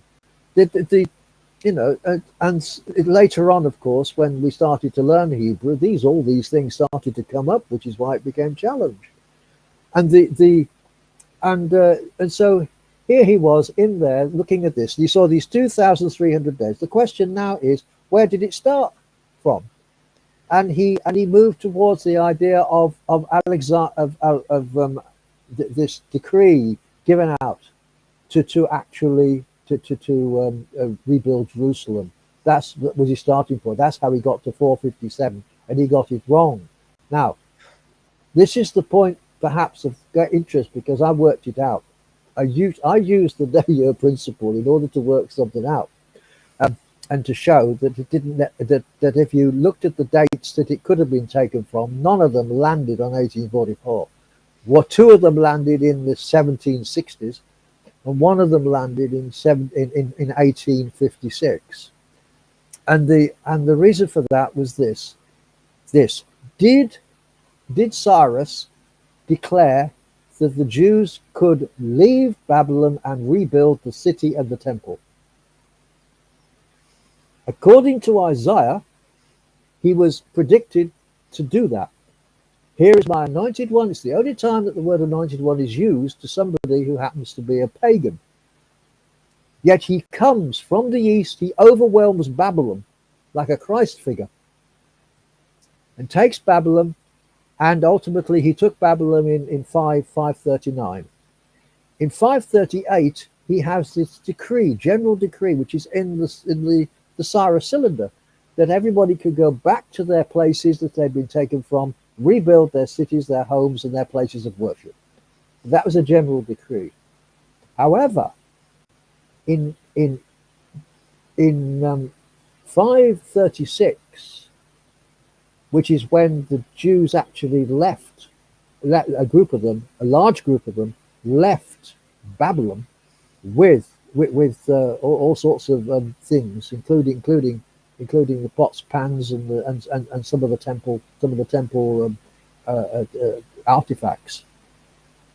There is a letter, and this letter has survived. It's a letter from Cyrus, which Zerubbabel took to the two governors of Syria, allowing them to pass through to rebuild the city and the temple. And it says so in that letter. It isn't in the Bible, but it's in Josephus. And And when we look, we realize how many people went, however their children went, how many animals they took with them. It was almost like like a biblical exodus with the blessing of the king. and Wow. and they arrived, and the reason why they had problems was because when they arrived there, actually, and remember, this generation had never seen Jerusalem. It was this the removal of people from the city when it was ransacked by Nebuchadnezzar in 586. Those are 50 years. They went back at exactly the jubilee of that disaster that hit the city. And back they went back, and what they were supposed to do was to rebuild the city and to actually rebuild the temple. And they didn't do either. They looked after themselves around it and defended themselves, but they did nothing with the city, and they did nothing with the temple. And finally, when they did try to do something, Cyrus was dead, and Cambyses put a stop to it. And he put a stop to it because the Samaritans in the area appealed against that decision to actually allow them to do that. And that wasn't corrected again until Darius the Great gave them permission to rebuild the temple, and which they did manage to get rebuilt by about 515 BC. But it should have been built before 530, which is when Cyrus died. Now, when we after Darius did this, they started. It looks as if they started work. According to Josephus, they started work on the city, and the Samaritans litigated to Xerxes to have it stopped, and Xerxes stopped it. And then we come to when after Xerxes' death, somebody put the knife in him. This is what they used to do. And eventually, Artaxerxes came along, and Artaxerxes was not very enthusiastic about having this place rebuilt at all. We know that, but he did give eventually. He seems to have given permission for Ezra to go back to the place, but not at that date. We're convinced. Most Bible commentaries are absolutely convinced that Ezra went back to a city that was fully up and running, and the only way that city could have been up and running was after Nehemiah got there and rebuilt it, and that was in the 440s. So we've got a real problem with this whole dating area, Incredible. and so ultimately you can see divine providence happening, and no extraordinary divine providence here, but this really is the problem. So if you're going to take these dates, then you can't take 47 for 447. You'd have to take 838, 538, 536, or 444, 445, 444. And the question you then ask is, why did Nehemiah manage to get an agreement out of Artaxerxes to rebuild the city? And this thing is not commented on in the Bible. You have to go to secular history to discover the problem, and the problem was that the Greeks had managed to win a battle. And the part of the problem was that the Greeks controlled the Levant from the sea to 3 days' march inward, and because of that put this city on the edge of that empire. There's all this. You have to, unless you know some secular history around the biblical stuff, you begin to see this. But what these dates do, if you put the 2,300 years, and you put it as years, actually, because I did it, I put it forward, and I calculated them all forward, and I came, and that's how I managed to realize that if it started from 538, 536, it ended up in the 1760s, and if you took it from 445, 444, it ended up in the middle of the 19th century. And So you're correcting William Miller, yeah, I'm telling even you, though and yeah, overall he was wrong as well. he was totally wrong, and Yeah. he didn't know, of course, about some of these documents either, because he wouldn't have known. Um, the other thing is this, and that's that when you look at Little Horn in chapter 8, chapter 8 is to do with the attack on the sanctuary, and the attack on the sanctuary is being made by somebody who comes out of the Grecian horn. If you want to say it's Rome, then you've got to have another beast arrive, because only two beasts are in focus in chapter 8. One is the ram that represents Persia, and the other is Greece that represents everything. Is the goat, the goat that represents Greece and everything about Greece. And that's why when Daniel's looking at this, there's some very interesting things inside Daniel 8. One is that the person who attacks the sanctuary and does this is not killed by the hand of a man. He's not killed by the hand of a man. Antiochus Epiphanes was not killed by the hand of a man, despite what it might be written in the quarterlies. Antiochus Epiphanes, when the Maccabees rose into revolt, was in Persia ransacking a temple, and he came back. And as he came back, he got to the Kurdish mountains, and he suddenly suffered an ulcer in the stomach that became gangrenous, and that's what killed him. And the parallels along. When I wrote a commentary on Daniel looking at micromodels, that's what was interesting me. And I could see the enormous parallels here between he was a type of Satan who eventually is killed, but he's not killed by the hand of a man. He's actually, he goes and what he did in attacking the sanctuary. So the sanctuary was attacked. It was defiled. It was actually dedicated to Zeus, and ultimately, therefore, on his death, it's vindicated and restored back again.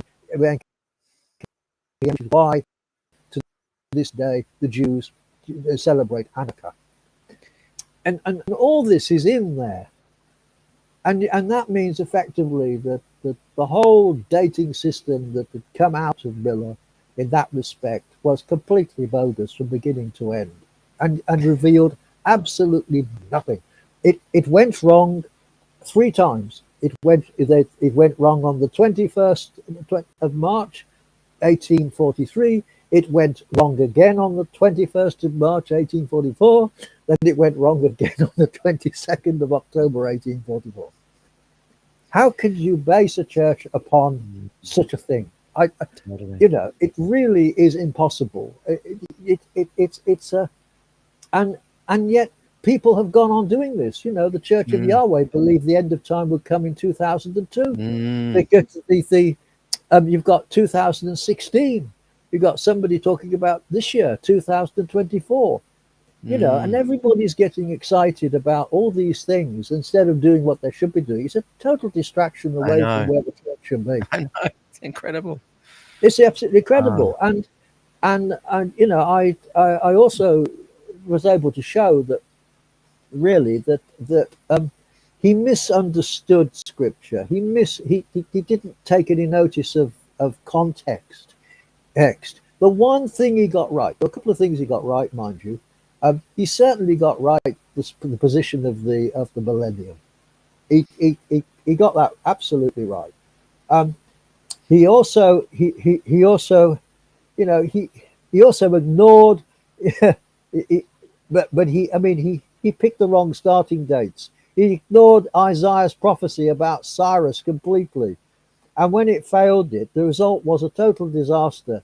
And yet, at the same time, having done that, he actually got a couple of things correct. That's what he got correct, and he also brought back into focus, certainly where he was, the idea of the second coming and the eschatology. There are things you can thank someone for, despite the errors that he got there. Of course, yeah. But really and truthfully, he completely missed. He followed a methodology that was totally at fault, and and couldn't in the end yield anything. And you say, well, why didn't they read what was written in Acts chapter 1, verse 7? Why on earth did they go on?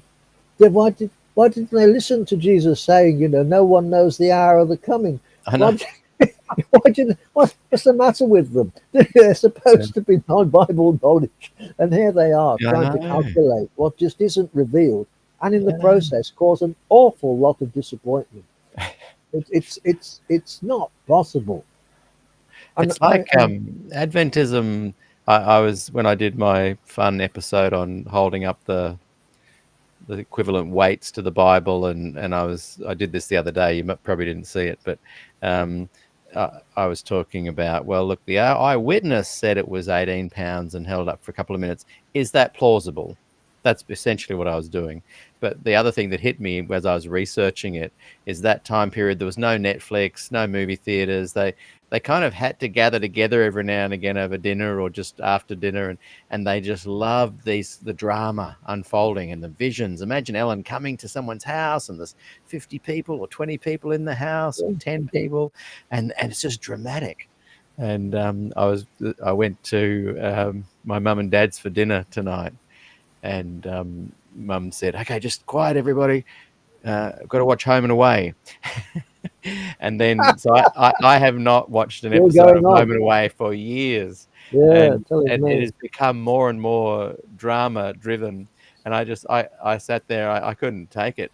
But some people are drawn to the drama, and Adventism's got this ability to get sidetracked into drama. Yeah, I don't know why.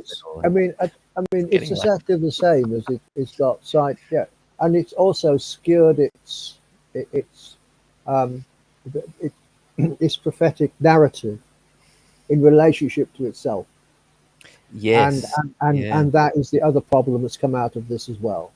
And I don't think I think this is very, very unfortunate that that when you actually look at these books, no, you are not seeing William Miller in Revelation.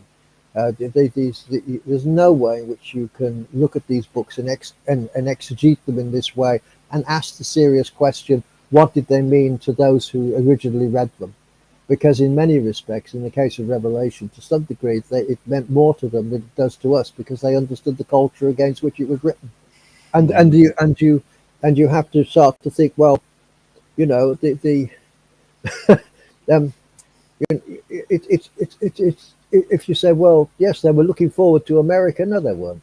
And you're looking forward to the discovery of this, that, and the other. No, they weren't. They were concerned with the fact of what did they do in a situation where they were confronting the Roman Emporium imposing paganism on everybody, like worship of the emperor, because these books were written against that background. Yeah. It's a very and then you ask, well, what's happening in our world that's very similar to this in a particular way? You begin to realize that actually nothing has really changed. It's just the backcloth, and so Revelation becomes immensely important to us, and it is. It's immensely relevant to us, even in this age. It's seriously relevant, and but we're not looking at it in that way at all. We're looking at it in church, in church light. We're looking at it in as a church-centric thing, and it isn't. It isn't like that at all in that respect. It's not denominationally centered at all.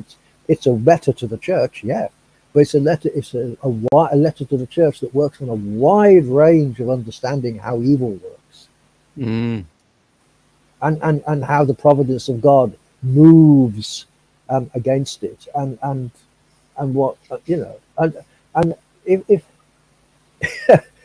and then what it means is we've got to completely rethink the whole. We need a community that can completely rethink this. Yeah. And that's what I was saying before, that I'm excited. It sounds funny, doesn't it? Like I would never join the Adventist church again. If a gospel Adventist movement began, I wouldn't join it. But it's hard to understand for people. I'm excited to go, hey, if you're an Adventist that really has big questions about 1844, and it Yeah. just doesn't dovetail, and some of these other things. But I want to stay an Adventist. If you're that kind of an Adventist, I'm excited to send people. I'll bring it up on the links again, to places like this, opinionsda.com, where people can read so much stuff about what I'm calling gospel Adventism.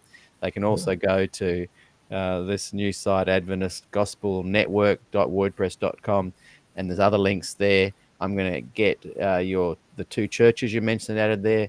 There's videos people can watch. I'm excited about having not a solution, but a place for people that are into this kind of Adventism, that it has depth and meaning, and willing to grapple with it and whatnot. I'm excited to send people towards that. I know they're not going to leave the church. I'm not saying they should, but I think it's great to be able to send people to places where they're going to find kindred spirits. And Yeah. I mean, Luther didn't leave the Catholic Church; he was booted out of it. Yeah. He believed he could reform it, and it was impossible to do so. It had gone so corrupt. Yeah, exactly. That's interesting. I actually, after my session with the brethren down in 1991, your own glacier view, my own glacier view, for 5.5 hours. We'll have to have a whole interview on that one day. I actually concluded that the church was unreformable. Yeah. Totally unreformable, and that the only way in which there could be any movement at all is probably by a gigantic split. That's the only way it could be. Yeah. And it's interesting because I remember Saka Kubo came and talked to us at Charney Manor in the 1990s, and he said this. He said, "Give it 50 years, and this church will be completely split." He said, "We cannot.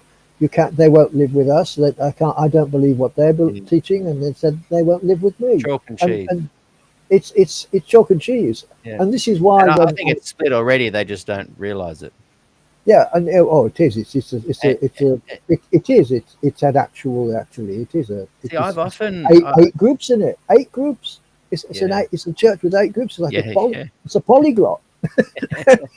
That's why I love that you've got your little satellite going there, and there's other satellites. There's a local Sabbath school that meets here at Avondale. Yeah. I don't know if you've heard of them or not before, but they have really great content there as well. Yeah, it's all over the place. I don't think that God has abandoned the Adventist church. I think. But I do think he's calling up groups here and there and all over the place. He's and at some point, there will be, it'll hit the rocks. Well, they'll be large. The satellite groups will become large enough, influential enough, organized enough, bold enough to have a bit of sway and influence on the mothership. I'm not so sure. I'm not. Not in a way that will change the mothership. No, I agree with you. That's never going to happen. But they'll have influence by gathering together. That they may form some kind of a not a split, but a network that's quite powerful. Unless you at the moment that would not happen at the moment, because if you listen to the way the Africans are talking and what they believe. And the fact that they send huge numbers of delegates to the general conference session, I can't see the church shifting. I don't mean that all the satellites have power enough to sway the church. No, I mean all the satellites gathered together have enough influence to coordinate their own movement within a movement. That could happen. I mean, after all, we've got the technology, Zoom, and these. Yeah. I mean, if we'd had this around in 1980 after Glacier View. We were having to rely upon paper-based things, not this, and we are able to talk to each other and express what we really feel about this. And the trouble is, I know that it's all very well. I said to the person, I said, well, supposing you go on down the road and you look at what's happening in the Pentecostal church, and you'll soon discover that it isn't much different. It's just a question of degree. We've had people actually come to us who did used to go to a Pentecostal church, and that it was for them it was absolutely in chaos. And she said, "Oh, I couldn't stay there." She said it was impossible to stay Yeah. there. You know, Yeah. if I Yeah. said, so you found us calmer waters.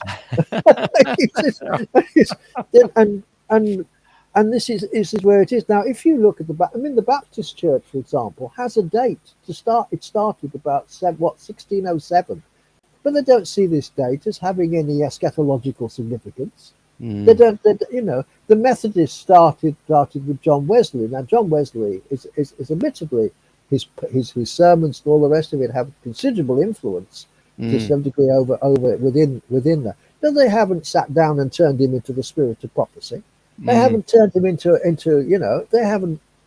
they haven't done. And I concluded that this was an American problem.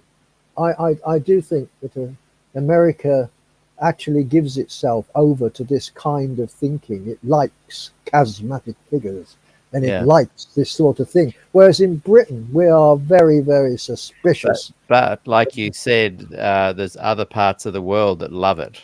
Absolutely love it. And And yeah, that's yeah, right. They do. tomorrow I'm And talking to George Tichy. By the way, if you want to watch, stick around. I'm going to have a little bit of sleep. Then I'm getting up to oh interview yeah, oh my George, goodness, I think let and me pick you up. he's going to talk a little bit about where he's from and how powerfully the Adventist church is growing in that part of the world. Yeah, So, because what kind of things can you bullet point to summarize, and anything new you wanted to add? We've called today's program 1844 completely proven well, wrong. the So first give thing, us some no, bullet point summaries and okay, the first thing we some need to any do. points you want to say that you might have left out. The first thing you need to do is to realize that relying on dates and trying to work out prophecies according to dates and give and to base your church on it is facile. It cannot be. The other thing is, and that's that the church should never ever attempt to think in terms of they can calculate the second coming. That Right. it should never do, and it's told not to do that. The third thing is this: the church should look very carefully at itself and ask whether or whether not it is believing in the true gospel and whether it is doing the mission that Christ set it up to do. And that's very important, because you can get into all sorts of problems with meetings going on about what the Pope's doing and all of this stuff doing and all the rest of it, and where we become master Rome watchers. And as I've said, he's almost got to just tread into a puddle and they're into prophecy to find out the significance of it. It's a complete diversionary tactic away from what the church is all to do and should be doing, and it doesn't help because it actually it doesn't help with the health of the church either, because we have enough enemies running around us.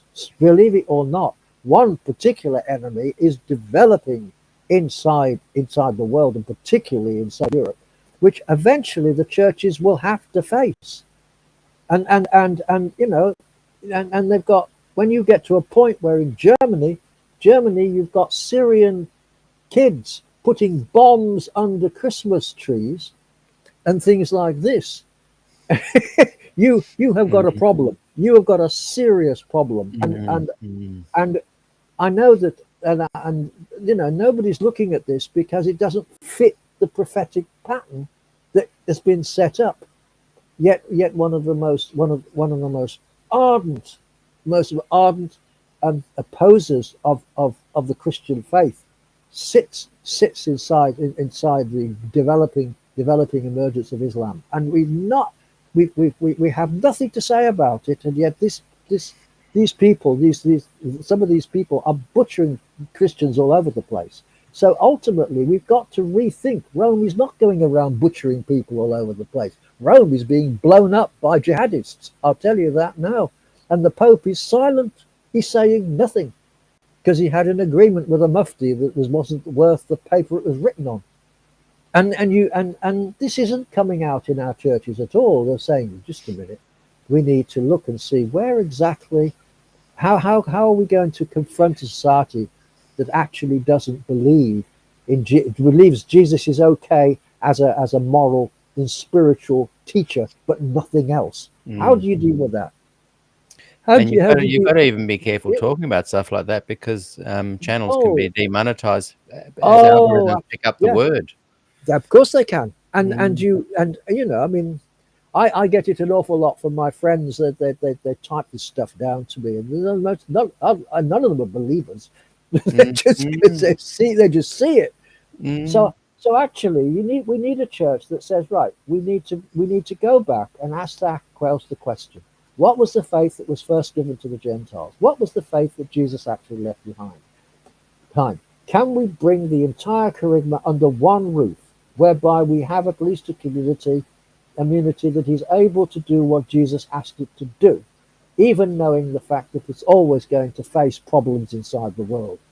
And it's very revealing, isn't it, that I've seen people stand Mm. up in the Adventist church and deliver the gospel and actually face people rolling up their sleeves to take them on in the sermon. Yeah, I know. Yeah. And you know, I mean, come on, there's so we have got, and these are perfectionists, by the way. These people were sinless people, and so I think we need to rethink. I honestly think we ought to sit down and rethink and ask ourselves the question: what is really we all about Mm. as a community? And we can't go on like we are doing. Oh yeah, you can grow and grow and grow, Peter, but you're not growing. You're not growing on truth. You're growing on a base Yeah, which totally. actually has serious problems, Yeah. and that's no good. And you know, it's. But you know, I'm just one small, insignificant little sprat making my bit here and saying what needs to be done. How dare you, stupid little boy? You know. You're welcome to be speaking those thoughts here on SDAQ&A. Oh, I know that, but you know, Yeah, but there and are I'm people. very excited that we've now got the restream, you being able to talk via this platform, not just Zoom, because Zoom was very restrictive. So now I've got lots of ideas to get you back every regularly at regular points to discuss some of these things. And Yeah, we can even you can even just pick one topic sometimes and just talk for half an hour on it, or 45 minutes, and just well, nail one topic, like specific key yeah, points. I was going, of course, eventually to talk about the content of the Glacier document. Well, I We've learned that's an awful lot definitely about. that's We definitely need going to happen. we need to talk about that because Mm, everybody knows what happened, but do they know what was in the 991 pages? no, no. You know, and in fact, even the consensus document didn't tell you what was in the Yeah, 991 yeah, pages. yeah, You exactly. know, it's not a. It works on the fact that you know it disagreed with the church, really Yeah. disagreed with the church, so you can dismiss it. But this is absurd. In Mm, what way did it disagree? I mean, you know, Luther disagreed with the Catholic Church, seriously disagreed with the mm, biblicist. He became a biblicist. So you don't read Luther. yeah, You yeah, don't, yeah, yeah. he's just a heretic. I know this, and I know this before we go, and that's that when Tyndale did his translation of the New Testament, and it was read by Bishop Stokesley. Bishop Stokesley was absolutely horrified at what he was reading, and because particularly Acts, he called Acts one of the most heretical books he'd ever read. And I'm convinced that had the bishop been able to gather up all the apostles, he would have burnt them in the marketplace. Yeah, wow. And and that because the church that he was reading about in Acts did not bear any relationship to the church that he belonged to and Mm, that he was the bishop of.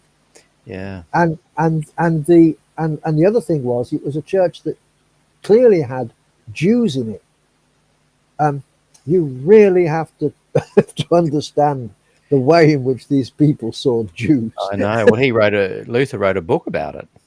Oh yeah, Luther was against Jews. Yes, they were who were Yeah, yeah. yeah, Yeah, it was par for the course, and this yeah. is what you did with them. And you know, I think I really do think that we've got to go back, because when Paul, I preached a sermon on Romans 11, which was Paul dealing with this position of the Jew. And when Paul was writing Romans 11, the church was stuffed full of Jews. What on earth happened to the church where the Jew was concerned? How could we get to a point where we ended up with a community that gave us the gospel, that was a Jewish community, gave us all this? Jewish community went out and preached the gospel and all the rest of it, but we end up in the 2nd and 3rd century, hardly any Jews in the church at all, and then we start burning them. Yeah, I mean, what? Yeah. Something went radically wrong with the Christian church, and that's something else perhaps that we could one day talk about. Isn't it? Yeah, I'd love that. So you must get to your bed. It's coming up to 3 a.m. here. Oh my goodness. And those watching, don't forget, I've got my interview with George Tichy, Dr. George Tichy, coming up. Let's see, how many hours? Oh, a good 10 hours. So I'll get some sleep in before then. Yeah. Get some sleep in there. But I've really enjoyed our conversation, and thank you so much for persisting today, as we spent at least 3 or 4 hours getting it all working. And those watching, that's why we thought it's working. Let's do a program. That's how it kind of came about. There's been fantastic comments in the comment section, and the wonderful Maria, who helped both of us earlier. Absolutely, very good, isn't it? Fixed up laptop. I use Restream as my platform, and she works for them, and she helped tremendously getting it all working, and she's given me some tips on how to fix up the Facebook comments, because I know there's people watching on Facebook right now, but I can't see any of the comments, unfortunately. But there's been some great comments coming in from YouTube. So many I'd like to address, but it's a bit late for me right now. So we'll look at doing that tomorrow. But we can do that. I can't believe how many people. I'm just looking. I can see Facebook is telling me who is watching, and I know some of them are around Kurrambong near me, and I'm thinking, why are they up at 3 o'clock in the morning? But look, it's been a fantastic conversation. Thank you so much. We're going to have some more very soon. In fact, I chatted with Gillian about her and I having a talk about the 1888, 1919, 1952, 97, 97 yes. up to 80. Yeah. There's some dates there that I think would make a very interesting conversation. And then later on, let's talk about the manuscript as well. Yes, so one last quick plug. My very special guest has been John Rosier, and I just want to direct you to he and his cousin's site here, a good Gospel Adventist site, opinionsda.com, and also a project I'm working on with Stephen Beagles, where we get to redirect people towards Gospel Adventists. And if you go to adventistgospelnetwork.wordpress.com, we're building up a bunch of links there. Opinion SDA is there, GNU is there, and if you send me a link to the two churches, I'll put that there as well. So, and look, if you're watching and you enjoy my content, I'd love a little bit of support there. If you can click the QR code and not click it. What is it? Scan it, and that'll scanning that thing there. That'll take you to I think PayPal, or you can go straight to paypal.me/Peter Dixon Music. And I tell you what, it really helps. Thank you so much. And look, we'll say farewell, and we'll look forward to seeing you again very soon, John. Yes. Those watching, we'll look forward to seeing you in a few hours if you're still around. So take care, everyone. Talk very soon.